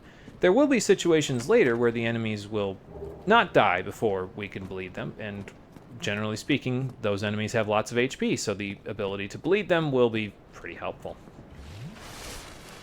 Might as well top off. How close are you? Close enough. There's actually a guy on top of this tower right here who will shoot a crossbow if you go too far, but I'm not worried about that. I'm just going to take care of this guy first, you know, after I get my shit together and actually hit him. There we go. There. Well, it was a little not optimal, but I'll take it. You actually hit me from a dead angle up there. That's impressive. Now die for it. Alright, well, with him out of the way, it should be a little easier to take these guys out and just draw them one at a time. And then parry the very easy-to-parry thrusting attack that they use. I don't know, I just find that attack just incredibly free in terms of its parrying animation. It's kind of slow-moving, and you just kind of watch the hand. It moves in a slow manner, and you can just kind of slide their wrist out of the way, and then there you go. Do I go down from here? I could. There's a guy down there that's a little tougher than the rest of the enemies around here, and you got to parry him kind of a little carefully. Honestly, I got 1,443 souls in case I'll just top off. How about that? And then I'll go down. Well, let me do this first, actually, because we go over here. Okay. I said, okay. There. Spider sense was tingling. It's going to light that barrel on fire. But don't got to worry about that now. Because off he goes. Durability check. 85. Alright, cool. You're doing pretty good so far. I'm going to try to stealth this up. I tried to do this last time and it sure as hell didn't work, but it might work this time. You can get a backstab on this guy if you get in close enough and then whack him upside the back of the head. Yeah, it didn't work this time either. Okay, that's fine. This is a Black Knight. You kind of want to parry them, because they hurt if you don't parry them, so. But, I mean, we've got good damage, so. Ow. I mean, I'll drink Estus again, man. I don't care. I get 5 from every bonfire, so. I mean, if you do the slow-moving one, then sure, that'll make it incredibly free. Thank you. Couldn't ask for better. Alright, he's done. Sit down, sir! And for beating that guy, we get a Titanite chunk. Not bad. We won't be able to use that Titanite chunk for quite a while, but it's still good to hold on to. Good to get those early. You need, if you want to fully reinforce a weapon, weapons go all the way up to plus 15. I think you'll need a total of 7 chunks for most weapons, so having one this early will put us in good shape once we get the correct materials to actually reinforce things. We need a blacksmith to reinforce things, though, and, I mean, yeah, we still don't have one of those, so. Also, this is another door you could open with the master key, but since we don't have it, we can't. Also, when we went and used the residence key, we picked up 3 gold pine resin, which you could use on the boss that's through this fog gate here. Before you go there, though, I'd recommend breaking this barrel, because there's a crystal lizard in it. And he'll give you some twinkling titanite, and either more titanite chunks or large titanite shards. I actually would rather have the large shards, honestly, so I'm glad he dropped those for me. So you could use gold pine resin for this guy, but I think I might save the pine resin for tougher bosses, because this guy that we're about to fight isn't too tough. So I got 3 fire bombs that I could use against him as well for safety, so yeah, I'll just keep that in mind. We're riding high on a few souls at the moment, but it should be fine. You really should have just gotten away instead of taking your sword out first there, man. I feel like it would have helped you a little bit more. Alright, I'm just going to climb down normally because I got to itch my back, so, but you can slide down ladders by just holding down the circle button and letting go of the control stick, so... Oh, look, a bridge. I wonder if there will be a battle on it. It's more of a rampart, but, you know. Yeah. That guy might give me a battle.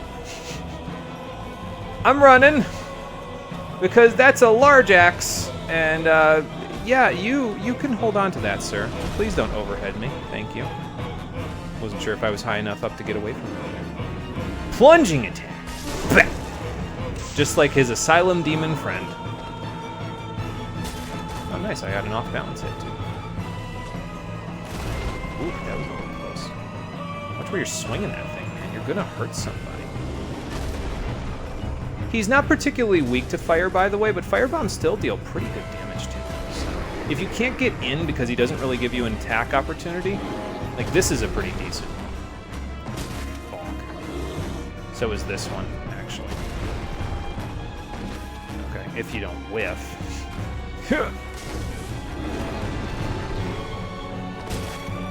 Nice, one more hit, we should be good. Right about now. Right in the crotch. Goodbye. No drop for me, huh? Well, not all the runs can be blessed. He could drop his axe, although it shrinks down quite a bit for you to use it if he does drop it. It's the Demon's Great Axe, and it is a very powerful weapon that you most likely won't be able to use for several levels yet, because I think it needs like 46 strength in order to use. You could two-hand it. I've been two-handing my weapon, by the way, over the course of the playthrough a few times, and what this effectively does is, you see my strength stat is at 12 right now. When you two-hand a weapon, it changes the moveset slightly, but on top of that, it also increases your effective strength by 1.5, so it increases it by 50%. So right now, while I'm two-handing the reinforced club, I technically have 18 strength. That's how the damage calculations work. So strength, as a result of that in Dark Souls 1, is a pretty effective stat to level up in terms of like your primary stat for damage, because it soft caps normally at 40. Now, in order to get it to 40 when you two-hand a weapon, you only need 27 strength, because it would be 13.5, but they round down. So it's 27 plus 13 equals 40. And since the soft cap is 40, you really only need to level strength up to 27 on any given playthrough, and you'll be able to achieve maximum damage. If you like one-handing your weapon, then, you know, obviously you won't be able to do that, but that's usually the way that I go if I'm going to use a strength weapon, is I say, okay, so I'll just level the strength up to 27, and then I'll be good to go. I can level up some other stuff. So that is part of the plan. We will be... The nice thing about this particular build is that I won't have to kind of go all over the place with my stats like I was previously. Oh, okay, don't have the key for that. Previously, on the last build that I was doing, I kind of had to go a little all over the place with my stats, which meant they were kind of lopsided for a little bit of the game. It didn't really have a huge impact on the difficulty, but that's because I've played the game several times before, so like it's almost muscle memory at a certain point. This time around, though, once I get Vitality and Endurance to 15, I really only need to level Strength for like the next 15 levels. So we'll be able to achieve quite high damage as a result of just being able to level our primary damage stat very quickly. Ah, hello. You don't look hollow, far from it. Are you sure you can see okay through the slits in your helmet? Because I still... Well, I guess I'm dressed at least, but... I have come to this great land, the birthplace of Lord Gwyn, to seek my very own son. Do you find that strange? Well, you should. Listen, No man. need to hide your reaction. I get that look all the time. I've been holding on to this ring that has no apparent value for years at this point. I think seeking out your own son doesn't really seem like that crazy of a thing to do. Oh, aha. So I didn't scare you. I have a proposition, if you have a moment. Okay, sure. I mean, I just killed a boss. It's not like anything's trying to kill me right now. What's up? The way I see it, our fates appear to be intertwined. In a land brimming with hollows, could that really be mere chance? Probably. So what do you say? Why not help one another on this lonely journey?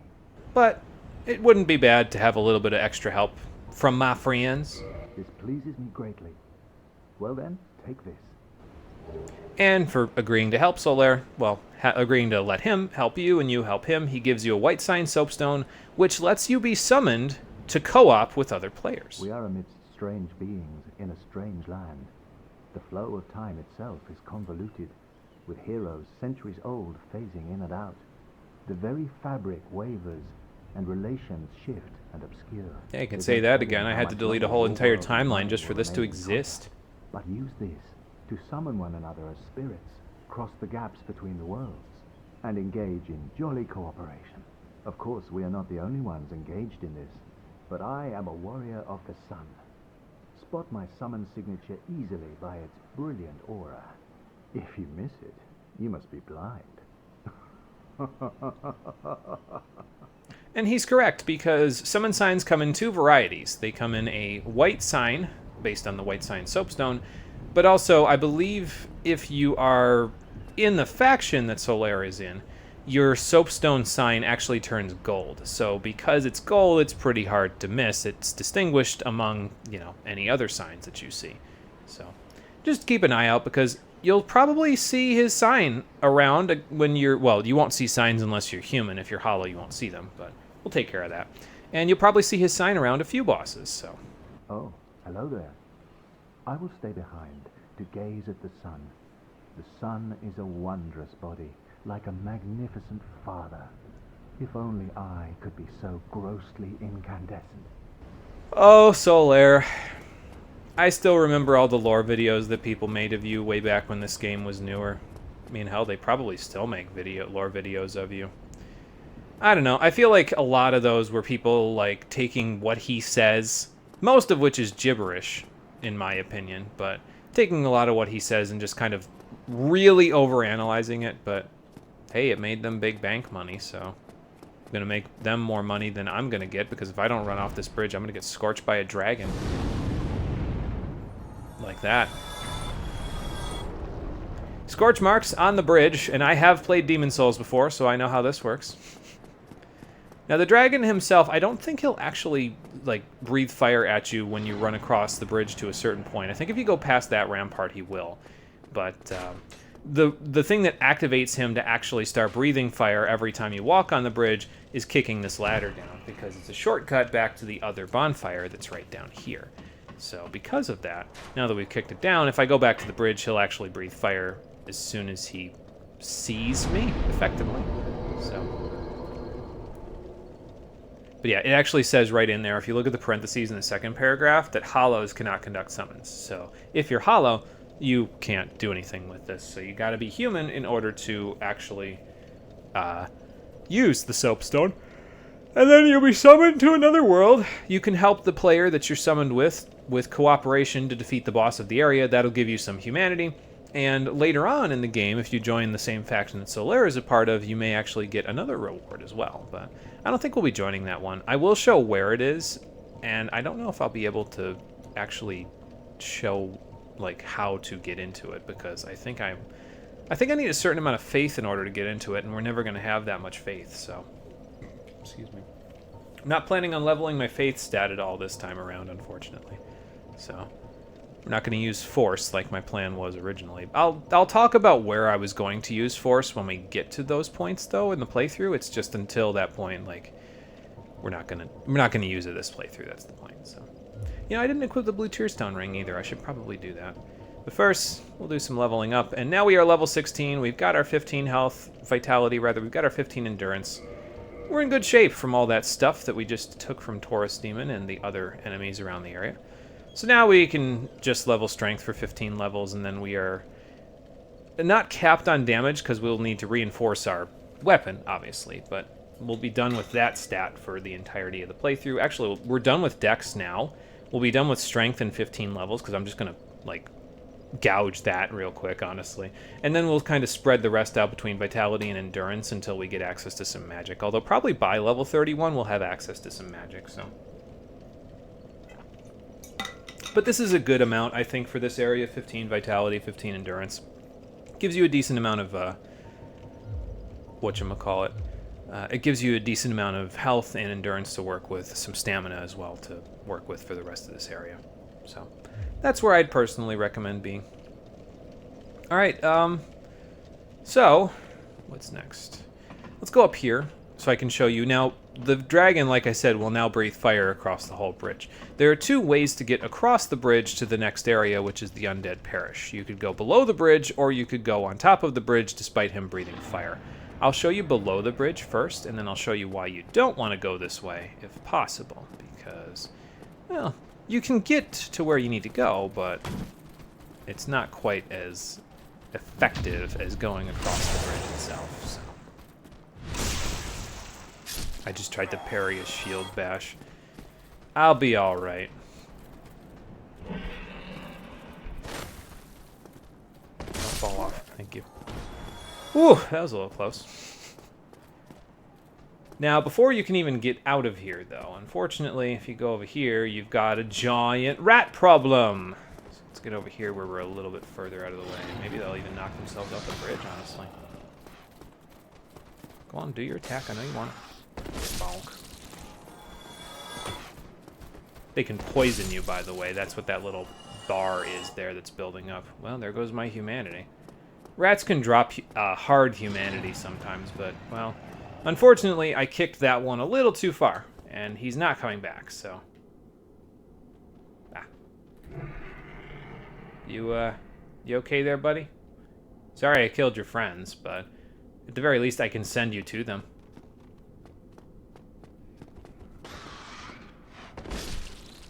Pretty easily. No humanity for me, though. But yeah, just be careful of those guys, because they can poison you. Oh, sorry, I bumped the mic stand. And that wouldn't be so good. Now, if you walk up here, you are in the parish now, and you could walk up there and fight another Black Knight. But, well, hang on. Let me take care of this guy first before I show you the problem with this direction that we're going. Because otherwise he'll stab me in the back. Thank you for being a good demonstration, sir. Now, as you can see, this gate is closed, and there's a bonfire inside the church directly below the dragon. And the dragon won't leave until you hard cross the bridge while he's on it, breathing fire, to get to this parish. So, well, this church, I guess. The parish is up there. That's just a little sub-church, I guess, at the gate. So, yeah, the best way to do it is just to go straight across the bridge and fight that guy. I wonder if I go up here and fight this guy, or if I should probably go across the bridge first before I fight him. I'm going to go across the bridge first, actually, before I go fight this guy, just so I have a checkpoint right near him in case I die. I'm not... This Black Knight up at the top of that tower there is Greatsword Black Knight, and I'm not nearly as good at parrying the Greatsword ones as I am at the regular sword ones, so... Well, I guess technically the regular ones are the Greatsword ones, and then that one is an Ultra Greatsword Black Knight, but you get my point. Alright, so the method to the madness of getting across the bridge normally. Run up here along the railing, go this way. Dragon will breathe fire. He'll kill the 5 enemies on the bridge. Well, he's supposed to. One of them is still alive. There we go. Now we got them all. You'll get 555 souls each time. So you could actually grind souls here if you really choose to, but it's kind of time-consuming, and I don't think it's really all that necessary for my purposes. Arrows are pretty cheap, so I don't really need to do it. Like, if you were buying bolts, I could see it, but arrows, nah, not really. So, if you wait a while, though, the dragon will come up onto the bridge. Just kind of walk towards his toe there. You won't take damage from it. Just walk towards the toe. And then, once he starts breathing fire, run past him. And go into the church. Or the gate. And then go up here. And he will fly off. Just like that. Nice and simple. He'll be back later. You can actually get him to spawn again if you come here later. I wouldn't recommend trying to kill him at this point. He's got over 2,000 HP, which is quite extensive for this point in the game. I think the Taurus Demon had about 1,200, so... This guy's a little tough, and he's also got some more wonky hitboxes than the Taurus Demon did, so... And he's not quite as easy to kill, because sometimes he'll just decide to jump halfway across the bridge away from you, and just, you know, start breathing fire across the whole bridge again, so... He's a little tough to kill, so I wouldn't recommend doing it now. You could, but it would take a few attempts, so I think, anyway. Ah, the Claymore. Good old quality weapon, Claymore. It's a pretty solid weapon, all things considered, as well. It requires more strength than I have. I can two-hand it at the moment, but one of the advantages to the Claymore is that it has an R2, a heavy attack, that's a thrusting attack, which is not exactly the most normal thing you'd see on Claymores. A lot of them don't have a thrusting attack in there, but thrusting attacks aren't necessarily super good against large chunks of enemies in the game, but they can inflict counter hits if you hit an enemy with a thrusting attack while you yourself are attacking them. So, or rather, while they're attacking you. And because if you do manage to hit them while they're attacking you with a thrusting attack, it deals a high amount of damage, and you can boost that damage later on in the game with a different ring. So, all right, but we got the bonfire unlocked. Actually, I'm going to rest at it. I don't know if me just turning it on will actually, whatchamacallit, will actually make this my checkpoint, so I will rest at it instead. And then let's put away some of the stuff that we grabbed on the bridge and everything else. I don't think there was too much that we grabbed. So, let's see, this is all good. We can put the Claymore away. I think that was about it, honestly, though. I don't think we got anything else of particular value. So, oh yeah, Blue Tearstone, I never equipped that. It's not really going to help me where I'm about to go, but, you know, may as well, right? Okay, let's see if I remember how to parry Greatsword Guy one last time. Let me take this guy out again, because sometimes if you don't take this guy out, he runs up the tower behind you, and then you have to fight him and the Black Knight, and that's just no fun for anybody, so. Alright, here we go. If we beat this guy, though, we'll have enough souls to level up again, so that would be kind of nice. Sorry for the disorienting camera juts that I'm doing there, so. Okay, good start. It can all go downhill very quickly, though, so let's not say too much. Where do you think you're going? Sir? Are you okay? I mean, I'm about to not be okay, but you know.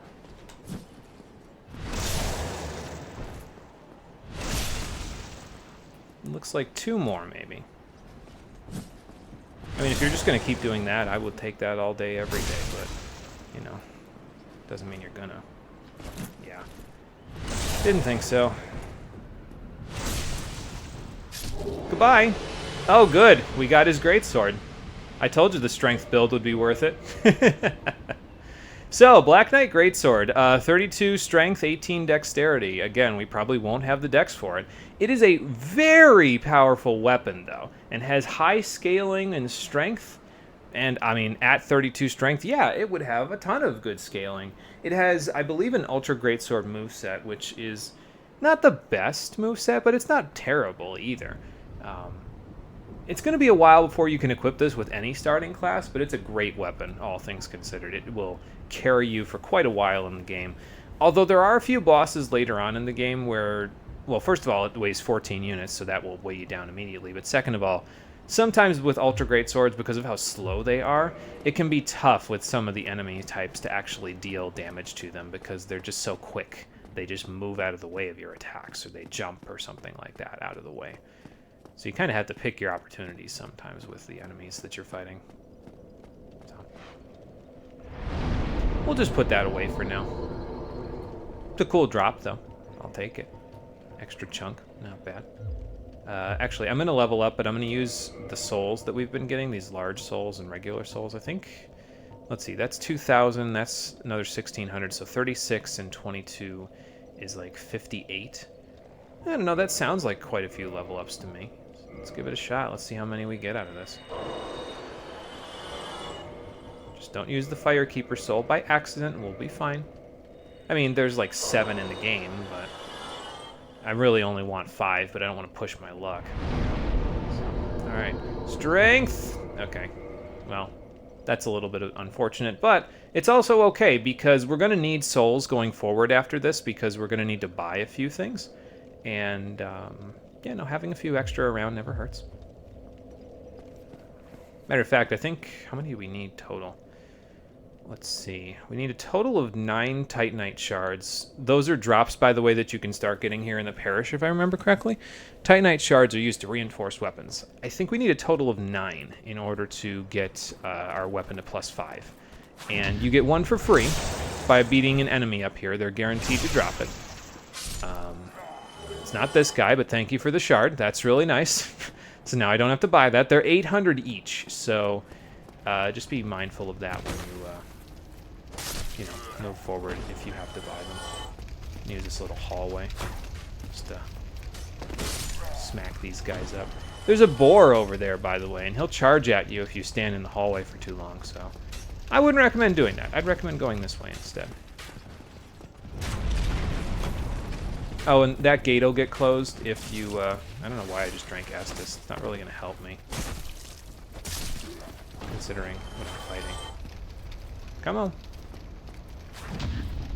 Get rid of you. I think there's you and then one other hollow that we got to deal with after this, so, yep, that guy. That's coming up. See what I mean, though? Sometimes it's nice to just have the jumping attack because you'll knock an enemy away from you, and then you can just jump right at them and take your attack of opportunity, so. Especially if you just, get rid of their shield. That other guy might have dropped a helmet as well, but that might be a Titanite shard too, so we'll keep that in mind. Got to get the boar away from us, though, before we deal with that, and the best way to do that is with alluring skulls. With an alluring skull, you can actually throw it, and enemies will go after wherever you drop the skull. So in this case, we can throw it in fire, and the boar should, yeah, there we go after it. So now he'll kind of walk into the fire and burn himself for a little while, which will be nice. It'll soften him up a little bit. That's a bit of a pain where you've located yourself, but it should be okay if you come back up the stairs because, yeah, we can do a plunging attack and absolutely annihilate him with the softening up with that little bit of damage that was done. So, okay, not a Titanite shard. That's unfortunate, but it'll happen. So this jackass over here closed the gate a few seconds ago before we could get up in that direction. So in order to get around here, we're going to have to go down that way. And that's fine. We'll go there in a second. I don't think I missed anything up here, did I? I don't think they dropped anything that I didn't grab. No, doesn't look like it. Okay, cool. Down we go. See what the young hollows are doing down here. So there's some dregs that are down here, and they'll kind of just wander off. Like that guy. Stop wandering. No running in the halls. Alright, where's your friends? There's your friend. Bonk. Okay. The spider sense was tingling.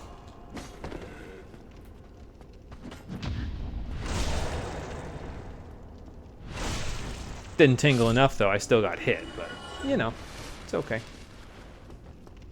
Alright. Composite bow a go-go. When we played Dark Souls 3 for the stream, I used the bow quite extensively. We only used the short bow, but I used it pretty extensively just to kind of chip enemies, and I think I'm going to try to use the bow in this one the same way. Slightly different build because in Dark Souls 1 it was a quality build, whereas here it's going to be, mostly focused on strength, but... Okay, hang on. There we go. Get the overkill while we can. Cool. What's this? A mystery key. Interesting. I wonder if that tells me what that's good for, like in the actual description. Maybe. A basic prison cell key. Okay, doesn't really tell me where to use it, but it's a basic prison cell key, so if we see a prison cell, I guess that'll tell us what to use it on, huh? Try to manage your Estus around here, though. Like, I'm probably not doing a great job because I'm letting these guys hit me a few too many times, but... yeah, try to manage your Estus around here because it's still a little bit of a ways from a bonfire, unfortunately. So, whoops. And that's not going to help me manage it if I keep falling off of cliffs by trying to do something quick. So, alright, go this way. There we go. And then go this way. Alright, nice. Got a large soul. And then here. I could drink Estus now, but I think I'll wait until we get hit one more time. I think we should be able to take any one attack with the kind of vitality that I have from this HP threshold. Might not need to worry about that, though, because the next enemy we're fighting is another one that we can sneak up on and potentially backstab. So let's see if we can get that backstab this time. Don't tell him I'm here. Oh my god, camera. Oh, okay. Well, okay. Get me out. I said we could take any one hit. And I was correct. But I don't think I'd want to take any one hit other than that, so. There we go. By the way, another effect about jumping attacks, since we just saw a guy with a rapier, those Baldur Knights with rapiers can actually parry and riposte you if you're not careful.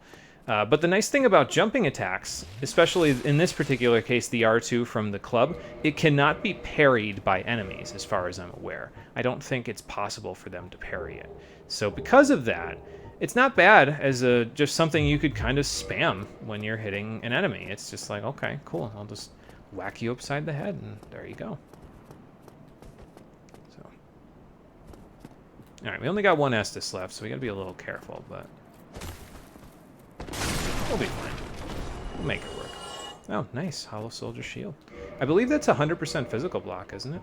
Yeah, it's a little heavier than some other 100% physical block shields, but if you get it as a drop, it's not a bad idea to have it hanging around.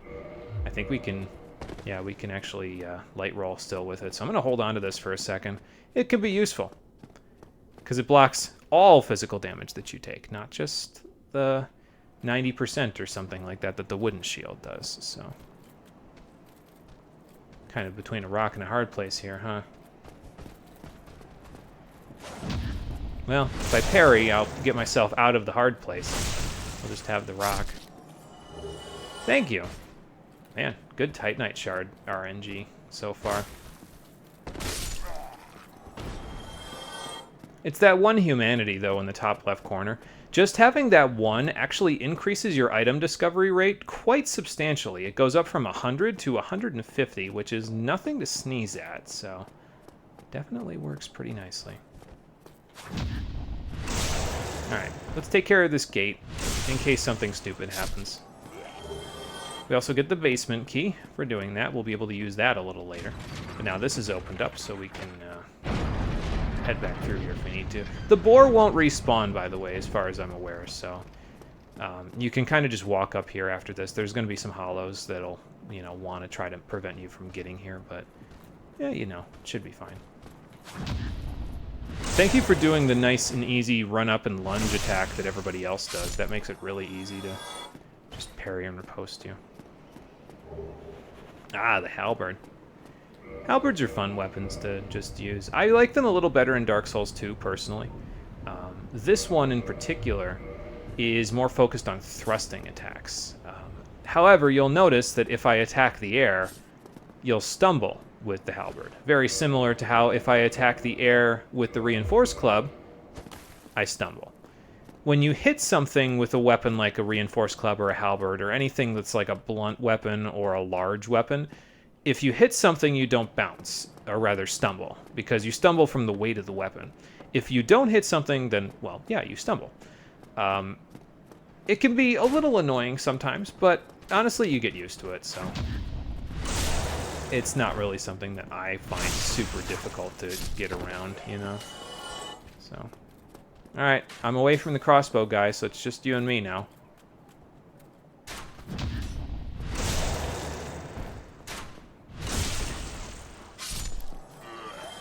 Okay, now for the crossbow guy.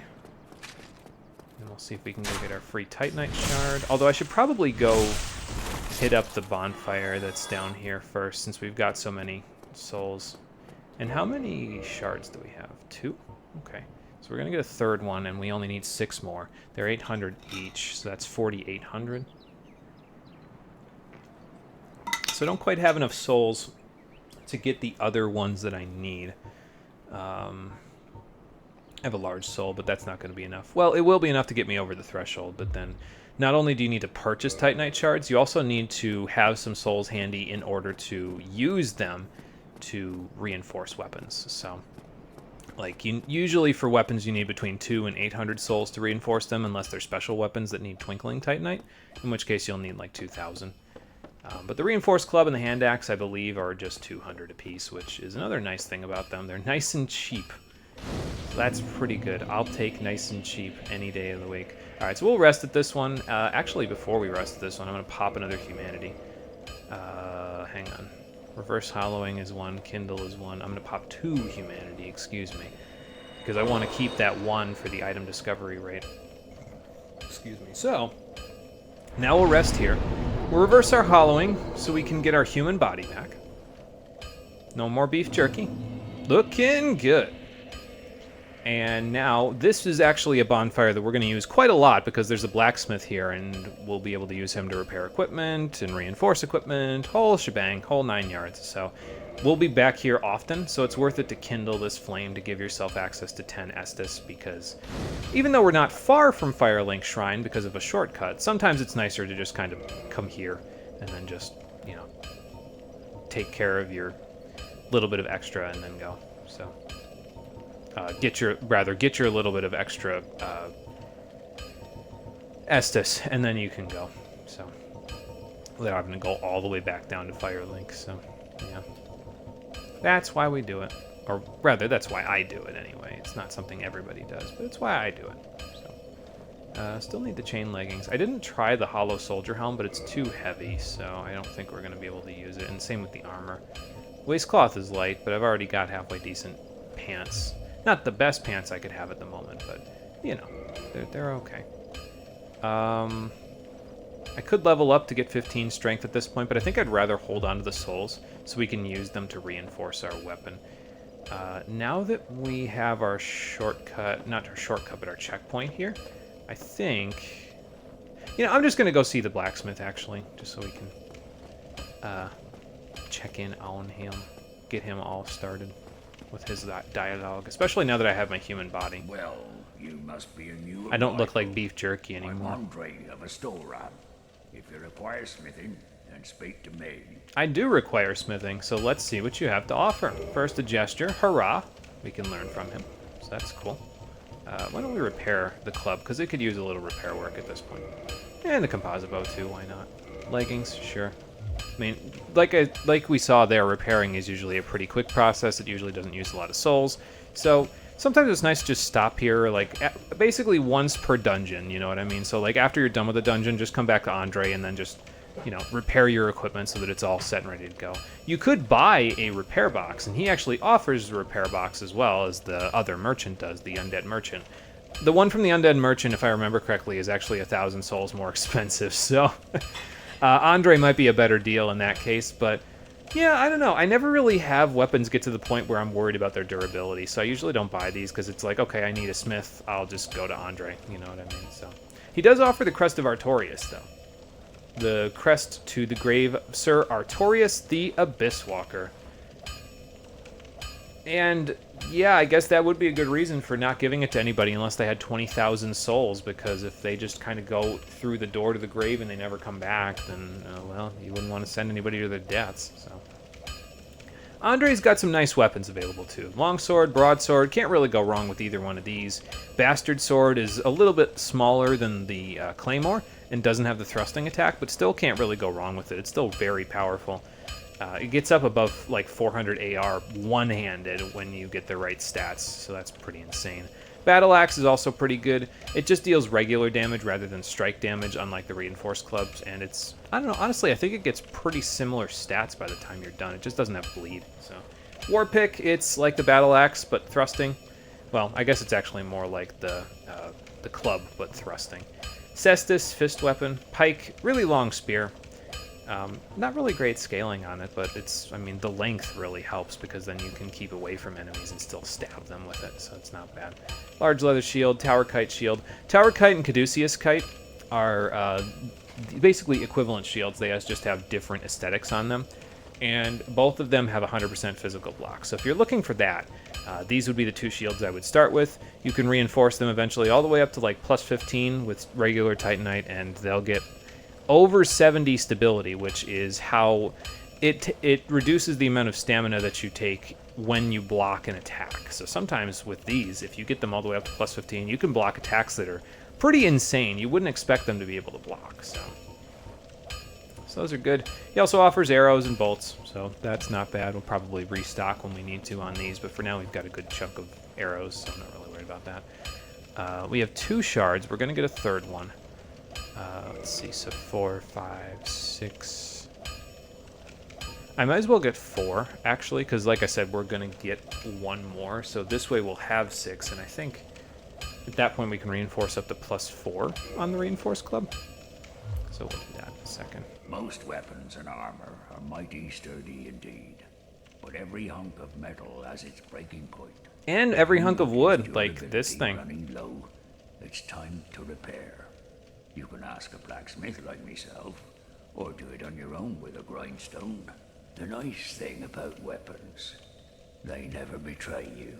Unless you move one with nails and barbed wire a little too close to your bare skin, but I'll try not to do that with this one. Alright, so you have a bunch of options. Modify equipment, reinforce weapon, reinforce armor. For now, modify equipment does nothing, so don't worry about that part. Reinforce weapon is where you reinforce the weapon with Titanite shards. And armor, it's the same thing. Use Titanite shards to give your armor a little more defense. In this case, it gives the weapon more power. That's what we want, so we're going to give our Reinforced Club some more power! So, and like I said, it's only 200 souls, excuse me. If it was 2, that'd be very affordable, but 200 to get, and 1 Titanite in this case to get it to +1, +2, and then 2 to get it to +3, 2 more to get it to +4. So we only need to get to +5, so we need 200 souls and 3 Titanite shards. And he can actually use the Titanite shards that are in your bottomless box. It all just kind of goes into one, like, pile, basically, when he's using them there, so don't worry about that too much. So we're going to get 1 more, and then we need 1,600 souls total in order to, well, 1,800 to get it to +5 because of the cost. Don't get yourself killed. We'll work on that. Neither of us want to see you go hollow. Thanks, Andre. That's real helpful. So our damage has just kind of skyrocketed. I don't know how much it was before, but it was probably closer to like that 119 that the composite bow was. Nice on the left weapon, 1 damage. But yeah, our damage just went up quite substantially, and it will only go up even further the more that we use our, whatchamacallit, the more strength weapons, or rather the more strength stat that we level up. So it's quite nice. As for the 1,800 souls, there's actually 2 enemies that I believe if we kill the both of them over here, we'll actually have enough souls to do the reinforcement to +5, so I'm not super concerned about it. We did rest at that bonfire down there, though, so that means all 3 of these guys have respawned, but, you know, it is what it is. Have that. Oh, yeah. Over 200 damage on a backstab now. That is some good damage. I will take it. Oh, and one of them dropped a soft humanity for me. Thanks.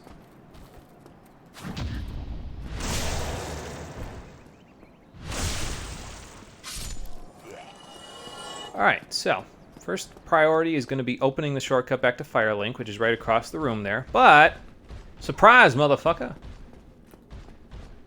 Alright, you come out here in the open so I can see what you're up to. This is a Baronike Knight. Baronike? He's got heavy armor, a large mace, and a large shield. All of which make him a fairly formidable opponent for a little while. But we can handle him. We actually, because our we deal strike damage, we actually deal a pretty decent amount of damage to his armor. Strike damage is pretty good against enemies in heavy armor, so... Oop, I missed. That's okay. Because I'll still kill him anyway. Almost 200 damage there. He gives you 800 souls for beating him in a guaranteed Titanite shard, so that's not bad at all. And then, if you go up to see what he was guarding on the altar up here, you can get, well, a statue, but also your second Firekeeper soul. So now we can get an Estus Flask +2, which is pretty nice. Alright, there's a guy up there. I can't lock onto him because he's way too far away at this point, but we can snipe him from here with the composite bow. So we're going to do that. I might use large arrows, actually. The thing about large arrows is they deal more damage, but I think they have more fall off as well. And you'll probably see the fall off actually here. It's pretty quick for the composite bow, so let's just see. Nope, it just doesn't go directly where I'm shooting it. All right, fair enough.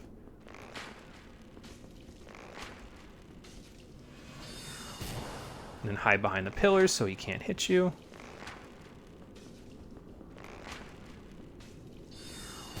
With his soul arrows. Like that. Ow. I'll wait.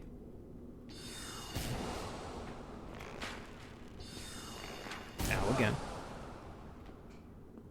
Oh god. Got stuck behind a pillar. Got him? Got him. Sweet. And he'll give you 1,000 souls for beating him. He doesn't respawn either, so if you can beat him now, it'll actually make your life a little bit easier when you go up in the church there. We'll talk about that in a moment. As a matter of fact, as a result of that, I'm going to go equip those alluring skulls that we have here. We won't actually be going up there just yet, but, well, it will come in handy in just a few minutes. Now, we have a shortcut to Firelink right here, but since we actually have all of the souls that we need to +5 our weapon currently, I think I'm going to go do that real quick before we go back down to Firelink. So. And really, we don't have to go back down to Firelink, because the next area that I want to go to in order to grab a couple of things is actually down here further from the church, so... Well, maybe we won't even go back to Firelink just yet, but if you take those elevators down, it'll take you to the elevator shaft at Firelink, so... Then you can go from there. So we'll go do that, I don't know, eventually, I guess, but we don't need to do it just yet, so... Anyway. Well, hello again. Hey, Andre. You seem to be doing all right. You too. Need anything forged? Let's see if I need anything forged. I'll just repair these, because I may as well while I'm here. I don't know. Usually I just repair things when I'm with him, just so I don't have to think about it or worry about it. So, let's see. We need 2 regular old Titanite shards. Let's grab those. Thank you. And then I could buy one more, but I wouldn't be able to reinforce the composite bow or something if I bought one more, so I'm not going to worry about that. Let's just get the reinforced club to +5 for now. Now you'll notice it disappears from the list once you get it to +5. You can't actually get a weapon to +6 unless you give Andre a very specific item that we won't be finding for a little while yet. So I'm not concerned about it for now, but it is something to think about. So. Alright, so I think my next priority to get to +5 is actually going to be the composite bow. I haven't really been using the hand axe. The reinforced club has been doing just fine for us, honestly. So I think my next priority is the composite bow. We'll get that up to +5. And that's going to require a little more Titanite, but that's okay. We can worry about that a little later. As for the rest of these souls... You know, I actually am going to buy this Titanite shard because then we only have a few souls that are just kind of lingering in our inventory, and I happen to know somebody that we can go fight right now that will probably not want to be carrying a ton of souls with, so let's go give it a shot, shall we? Neither of us want to see you go hollow. Yeah, well, honestly, Andre, that might be a problem for today because we're about to go fight something that might cause a little hollowing. Go down here. Big stone statue guy who likes to shoot lightning beams at you, so that's a whole ton of fun. Oh god, he's a jumping. We're gonna try to fight him though. He's got a lot of HP, but we're gonna try to fight him. Oh, thank you for doing that. That gives me a free hit. 183 damage, not bad. Oh god. Oh, hang on, I'm not gonna do that because he's gonna swing at me. Okay. Get a hit in, good. You're just gonna do a big hit? Yeah. He'll do a big swing sometimes, and then he'll try to shoot at you from there, which is fine. I can just go run at him, I guess. See if he jumps again. Nope, thank you. I don't know how the hell you got up there, but I ain't gonna ask questions. You do you, man. Can I run far enough away to get him to, yeah, zap again? I can. If I stay down here, he might, like, yeah, start doing it again. Which might let me get close enough to actually damage him again. Ah, he came off of his perch. Oh, okay, that's nice. Thank you, sir. You're a gentleman and a scholar. Yeah, if you use hit-and-run tactics with this guy, he's not too hard to kill. You just got to be careful of the lightning, obviously. Just be mindful. Play safe, play it careful, and you can kill him without really getting hit, so... That's not safe or careful. And if he starts to overwhelm you, go down the stairs, because he can't... His horizontal swings actually can't hit you down the stairs, so... It's kind of helpful, I guess. His tail does have a hitbox, though, so just be mindful of that when you're hitting him. Ooh, that was an off-balance hit. 256. This little club, man. It's got some damage. Alright, let me heal real quick. I I don't know if he can hit me from that angle, but I don't want to find out the hard way, so... You gonna come down off your perch, though? Yes, you are. Thank you. Ask and you shall receive. I thought he was dead. He's dead now. Goodbye. 2,000 souls for beating him, and we get our first Demon Titanite. We can use that to reinforce special weapons later on in the game. I don't think I'll be using it to reinforce any special weapons, but it's there in case you want it. Do I want to go down and kill a couple enemies down there to see if I get any drops? I don't think so. I wonder what Cole's cooking in there. If you hear anything sizzling in the background, it's not Andre smithing anything, it's Cole sizzling something. Or he's just using his sink, which is also distinctly possible. And I'm just hearing sizzling because I'm used to him frying things in oil. Which I am of two minds about, but that's not something for us to worry about now. You know, I probably should go down to Firelink, honestly, just because of the fact that I've got those 2 Firekeeper souls. Although, I do know how to get there without using the shortcut in the elevator from here, so... But I should probably send the elevator, even if I'm not going to go that way, because then that'll let me get back to the parish very quickly. So, let me... Let's see, we can get the composite bow to +1, +2 right now with what we've got. Let me actually go back to the church real quick. Because if we send the elevator down, I probably should have done this before, but that's okay. If we send the elevator down from here, and we don't take it, I mean, I guess we could just take it down so I can show you that it goes to Firelink, and then we can come back up. But if we send it down from here, then we can access it once we come back around, because there's actually another shortcut to get to Firelink that we can get to now, especially since we beat that demon, Titanite demon there. With him dead, it will make getting to that a little bit easier, that shortcut, because we don't have to worry about him shooting at me while I'm trying to get to it, so.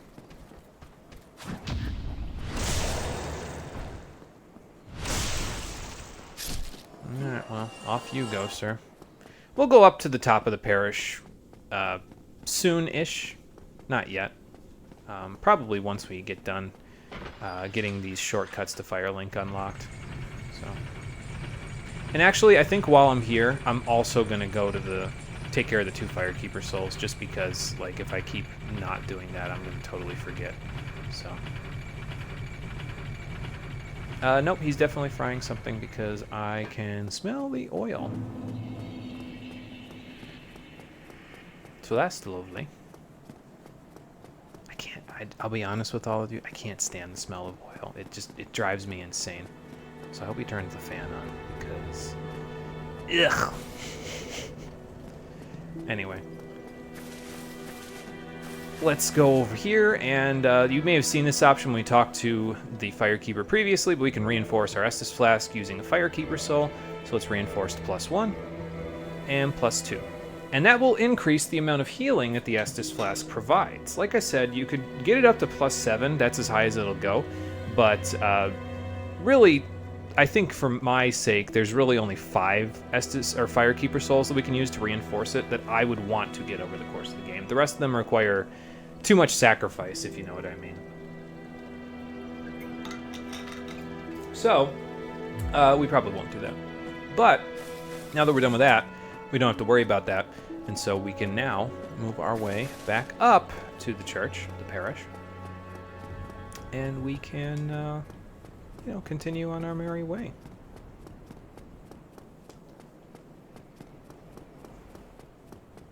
Wonder what compelled him to cook while I'm in the middle of streaming. Usually he doesn't cook anything until, like, I'm going to bed. Oh, I don't know.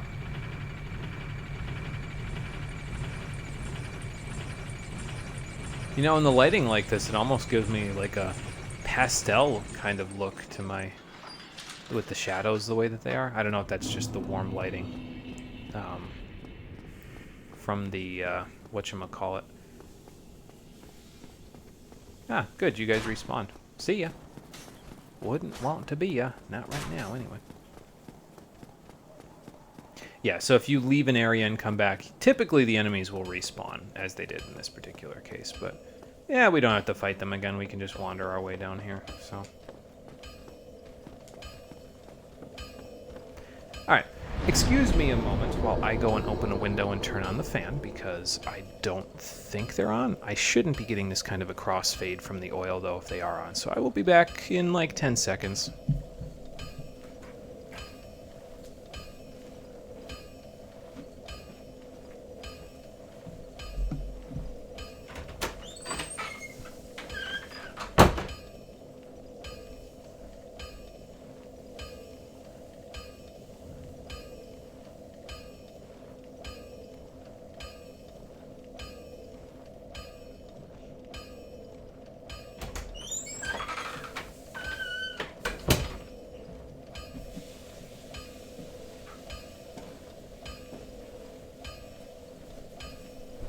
Well, that answers that question. I know now what compelled him to cook. He got a Delmonico steak when we went shopping last week that he has not used yet. He put it in the freezer and he unthawed it yesterday, so now he's cooking it. Searing it in to get all the fat sealed in. And then he will oven it for the rest of the way to finish it off. So now I know why he would be compelled to do that, because he wanted that steak and ain't nobody going to deny that steak. So, I get it now. But, that being said, if you're sealing the fat in with oil, it's obviously going to create a bit of a cross breeze of oil. Wow, I just one-shotted that. I mean, I know I used the jumping attack, but I didn't expect to one-shot that guy. So there's living trees here in Darkroot Garden, but this is our next quote-unquote destination. I'm going to fight this guy too. With a 100% physical block shield, it's a lot easier to fight these guys too, so that's nice. They also drop moss clumps, which can be used to heal status ailments later on in the game. The blood red ones heal blood loss. So if you eat them before you bleed and you lose all your the chunk of your HP from bleeding, you can actually reduce the buildup of bleed. But I don't know. I don't find them particularly useful. There are specific builds where I do find them useful, and I'll talk about it eventually once we get to the point where we have access to a build like that. But we don't have access to that just yet, so I'm not too concerned about it. What I am concerned about is this crystal lizard. Bonk. Okay, just 2 twinkling Titanite from you. Another 2 large Titanite shards would have been nice from that guy, but they're not guaranteed to drop it, so you kind of just got to go with whatever you get, you know. And we can get large Titanite shards pretty handily later, so not a huge deal. Here's some leather stuff and some feather arrows along with a longbow. So this is where you'd get a bow if you didn't get the composite bow.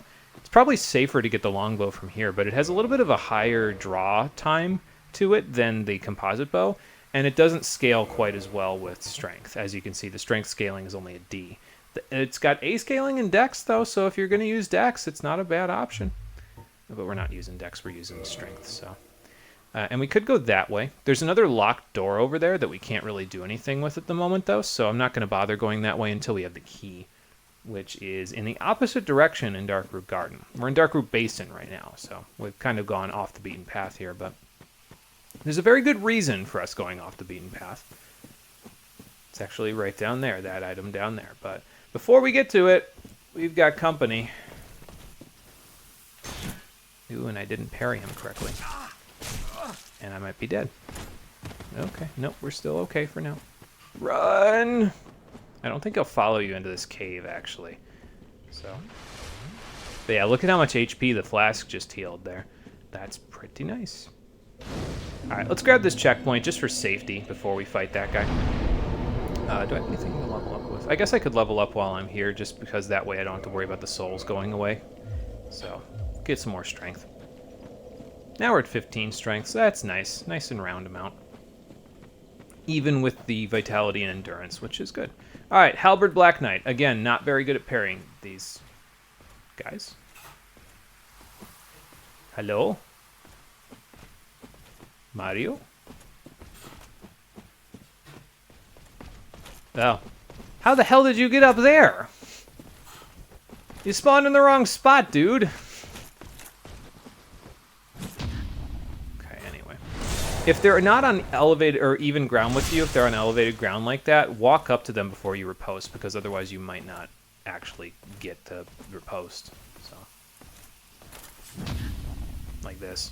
So you see how I kind of like hugged his hitbox before I did it. It's because I might not ever post him there if I didn't do that, so. Got him, though. Boy, that +5 came in handy. That guy might drop his halberd as well, by the way. We actually got that the last time we played this, and the halberd is very similar to the greatsword. It's a very powerful weapon that requires high scaling, high stats in order to be able to use it. But a lot of speedruns used to use that. I'm not sure if they still do, as the weapon of choice, because you can get it like almost right away. Like within 10 minutes of starting the game, you can grab that, and if you don't get it, you just reset the run. So, yeah.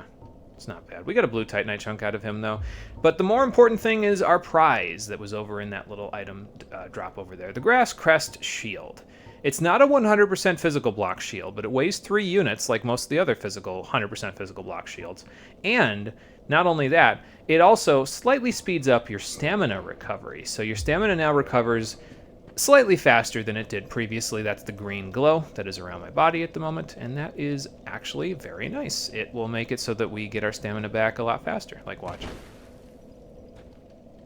It's not much faster, but it's more than it was previously. So like if I take this off and I do that same thing, see, it goes up quite a bit slower actually. So now if we put it back on and we do it again, yeah, see, it's already recovered, like, I don't want to say a half a second faster than it was previously, but, like, it's pretty substantial. I wonder if I want to go try to grab, I think there's an item near here, up there by the door that we can't unlock yet. But I don't know if it's worth it to go grab that yet. I think we're going to go grab that soon enough to where I don't think I'm too concerned about grabbing it now. So I don't think I'm going to bother. Do I want to equip the rare ring for where I'm about to go? No, not really, to be honest. I mean, I guess it's a lot of souls I'm hanging on to, so maybe it's worth it. Yeah, as a matter of fact, it is worth it. You know why? Because where we're about to go, there's a high likelihood that I will get stuck on an enemy's hitbox and they will just murder me because I'm stuck on a hitbox. So having the rare ring to keep my souls might not be a terrible idea. Because we kind of need to make a little bit of a death run here. I guess I could use an alluring skull. That might actually help a little bit. I don't know how much though, but well, maybe I'll figure something out. But if you go down here, you end up in the Valley of Drakes, and there are, well, here there be dragons, as you can plainly see. They breathe electricity. Don't ask me how that works. I'm not a biologist, or a draconologist, whatever you want to call it. This isn't Drakengard. There's a brigand trousers and a spider shield here. 3 dragons up here. Watch this second one. That tail is nasty. It actually has a hitbox, and it can get you stuck. Not so much fun. And I definitely don't want to be down there dealing with all of that. So I'm just going to go up here.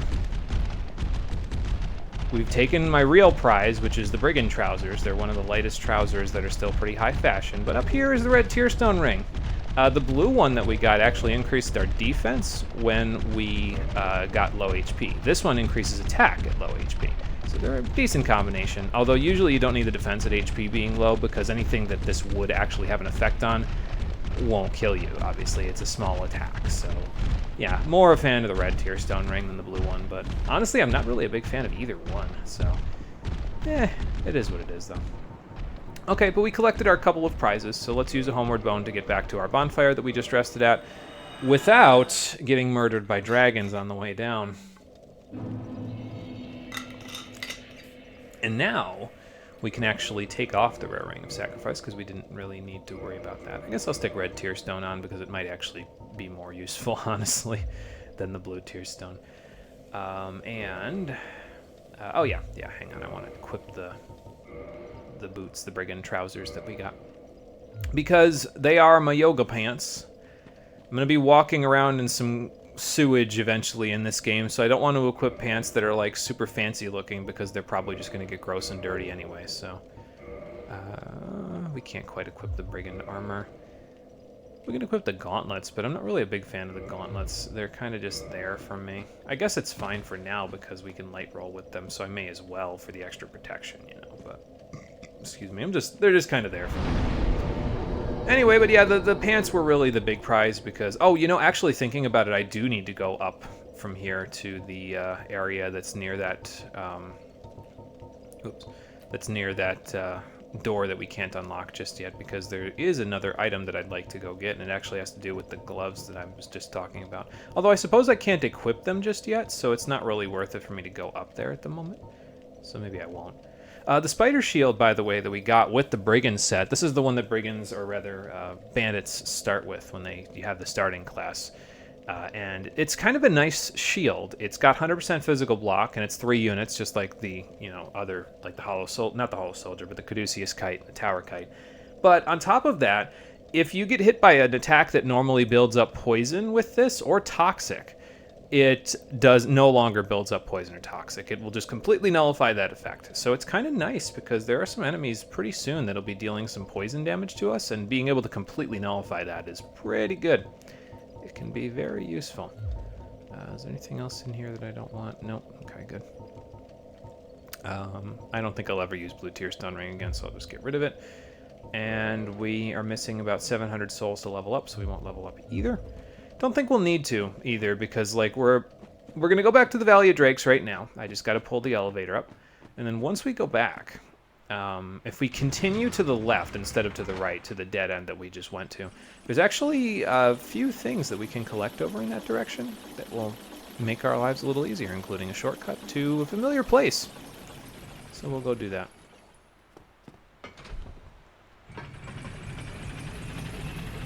By the by, for anybody who was here for the the original playthrough, the first 3 episodes that I deleted from YouTube before doing this redo, I apologize if these first few episodes are going to look very familiar to that, because I kind of have this process with Dark Souls 1 where I kind of do the same thing most of the times that I'm playing it, at least for the initial go-around.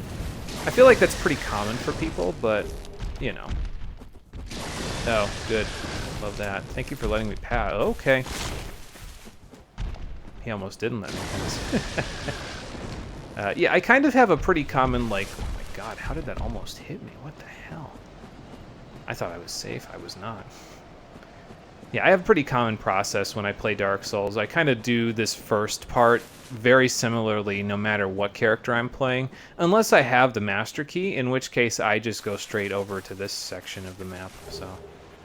Nice Soul Proud Knight inside this guy's claws. To be fair, where he's going, he won't use it, so... Poor guy. Can I might be able to sneak this in. If you walk inside of his claws here, he's gonna get a little pissy, but...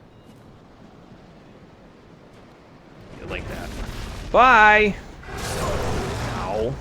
Okay, well, I did in fact buy, but not in the way that I thought I was going to. That might make things a little tougher here. We'll see what happens. But there's our first death. That's cool. Because with him having woken up, the shortcut to get through here, well, we have to go past him to get to the shortcut. And honestly, like that other item that was there is the Dragon Crest Shield. It blocks a lot of fire damage, but it's really not necessary, so I'm not even really sure why I went for it. Oh well. We all make stupid decisions in our lives sometimes, and now I gotta live with it. It's all good. Make it work. I'll just have to run my way past him and grab my souls while I'm at it. He can one-shot me no matter what, though, so basically, like, I'm SOL no matter what I do. So I'm not gonna try to, like...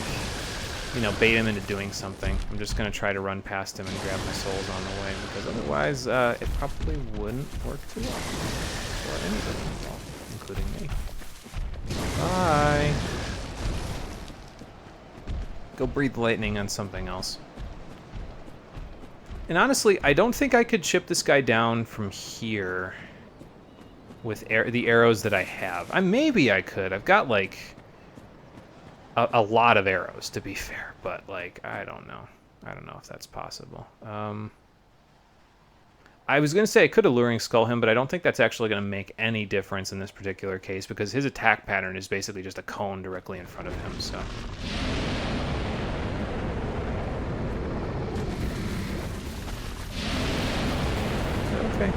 Might get away with it. Might get away with it. I went for it anyway. Wasn't worth it. I should have just kept going. I should have just grabbed my stuff and kept going, but we got the Dragon Crush shield now, so I guess that's... We know how to get through there now, though. That's fair. That's a fair point. We know how to get through there now.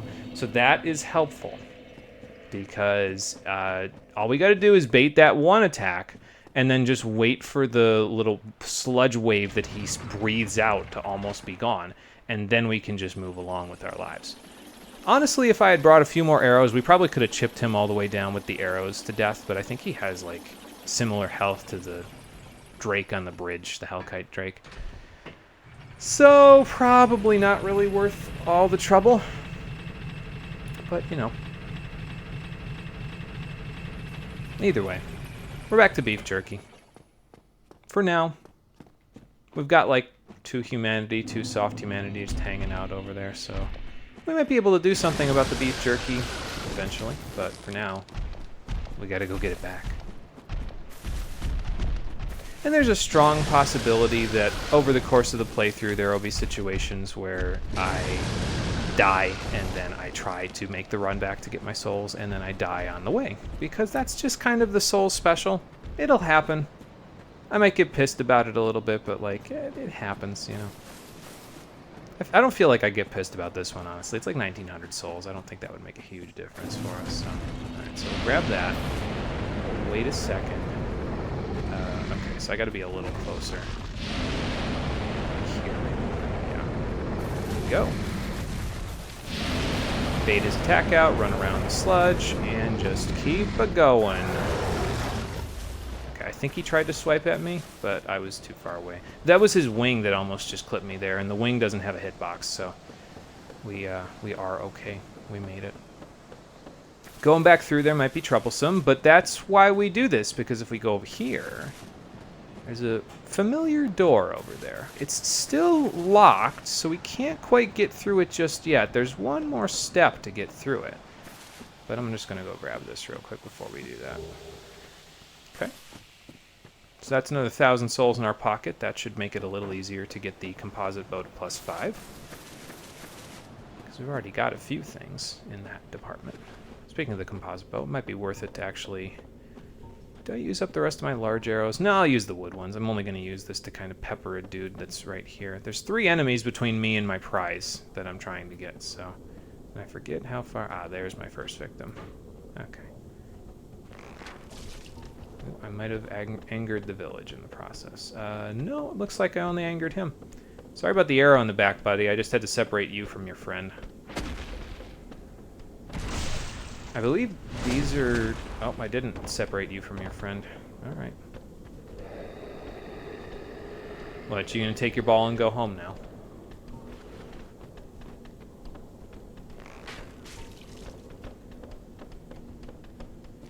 Ideally, I wanted to split these 2 up. Not splitting them up will make things a little tougher, but... If we keep this up, I think he only has 1 more hit in him, and that should be a little easier to deal with. How far out do you guys come, anyway? Oh, you're about to back off, so I guess that's fine. Yeah, see, they're backing off. They'll only go a certain distance, and then they'll stop. So... They generally don't leave the area that they spawn in. I think there's a few exceptions, but not in this case. Alright, well, that's one way to separate them. Buddy, you need to not present your back to me. That probably wouldn't work out for you.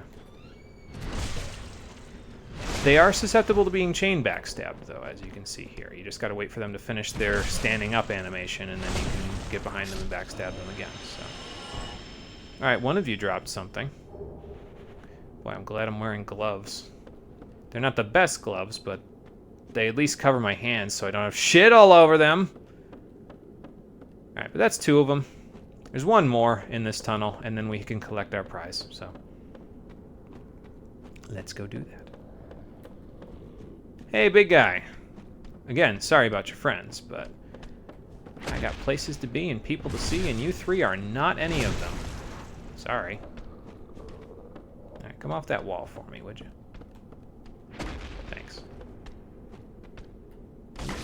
I'm being blocked by furniture. Scaffolding. Go roar at somebody else. I could probably kill him with just this. Yep.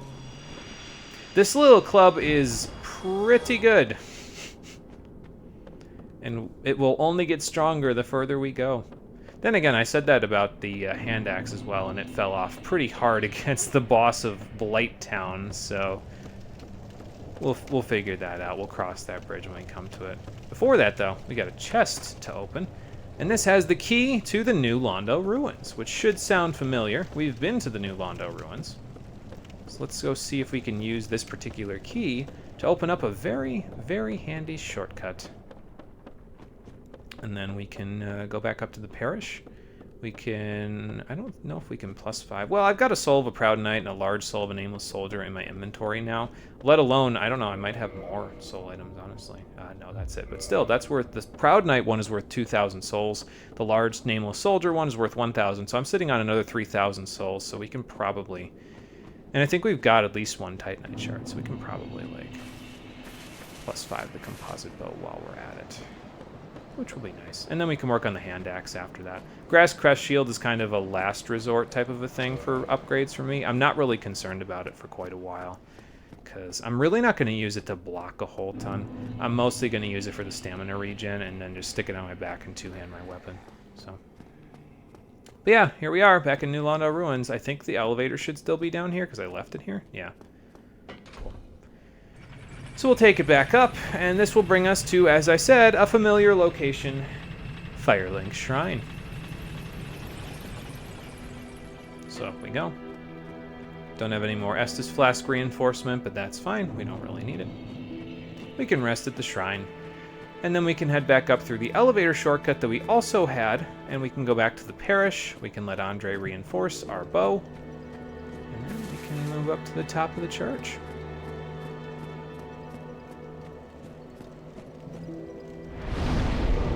Probably got a few things to stick inside here, though.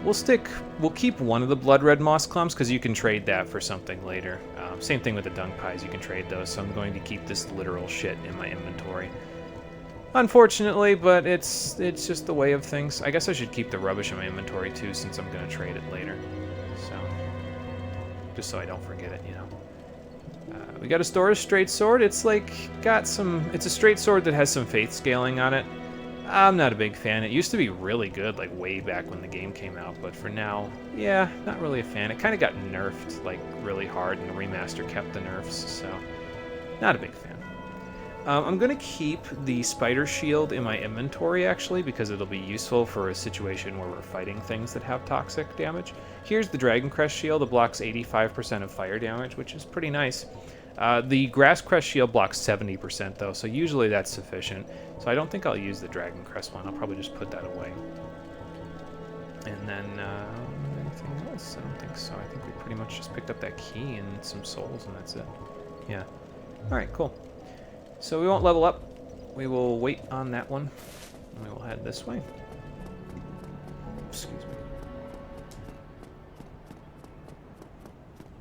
Still feeling the social distancing, Petrus? Hello there.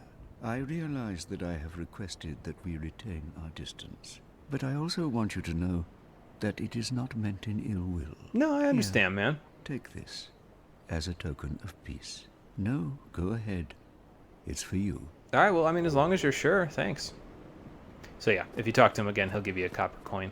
We can't use that for anything for right now because money is pretty useless in a place where souls are currency, but later on it will have a use, so just not yet. Alright, back up to the parish. And move that off the wall so it's not disorienting anybody right in their eyeball. Because it would disorient me right in my eyeball, to be fair.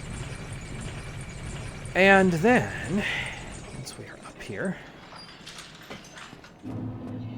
probably go kill these 3 hollows that are out here. They're kind of like a... I usually just beat them up while I'm here for the little teeny tiny extra bit of souls that they offer. It's not much, but I guess it's honest work, you know. And they'll respawn anyway, so it's like, okay, well, you know, may as well. You never know, they might drop a Titanite shard, which is a rare drop, but it's worth my while.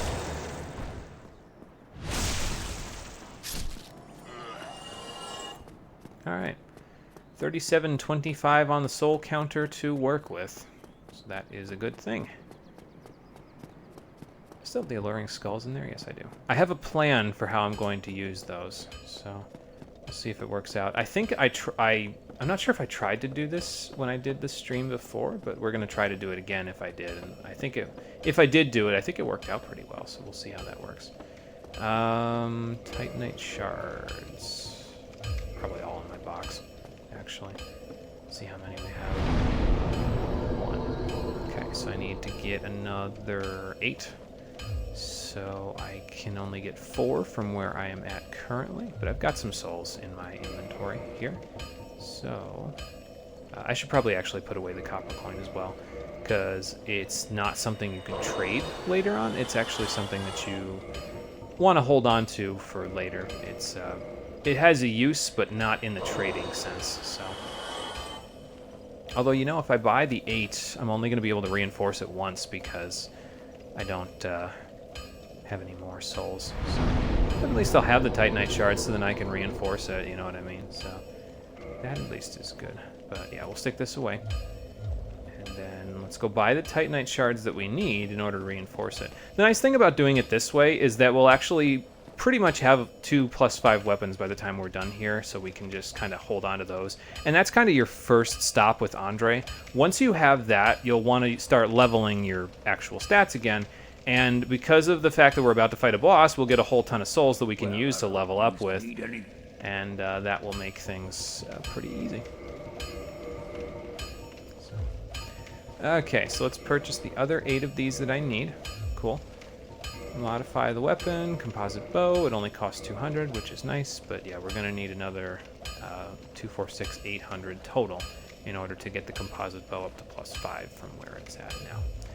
So it's just about time to go looking for those other souls. So let's top off a few more of these wooden arrows. They're still cheap enough and pretty easy to acquire, and they're still good enough on damage. So don't get yourself killed. Neither of us want to see you go hollow. Now, it's a little late for that, Andre. I got killed by a very powerful enemy that I should not have been messing with, and I'm currently looking like beef jerky, but that does not mean that my hope has left me. So we will have to take our hope to the top of a church and see what awaits us at the top to reduce our hope to nothing on the next episode of Dark Souls, the Stream Edition, which will be happening tomorrow at 7 p.m. Eastern Daylight Time.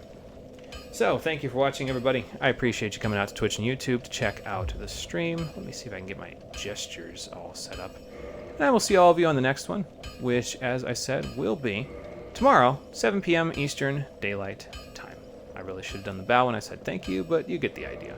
Until tomorrow, everybody, take care, and have a good one. See, I feel like that's the situation where I'm going to whack myself or something. If I wave with this weapon in my hand, I'm just going to smack my, like, beef jerky forearm with the nails and barbed wire that's in this thing. Now, I mean, to be fair, it probably won't hurt me too much from here because I'm, well, beef jerky, but I still don't think I want to do that on a regular basis. I'm not trying to hurt me more, Snake. It wouldn't really work out for me.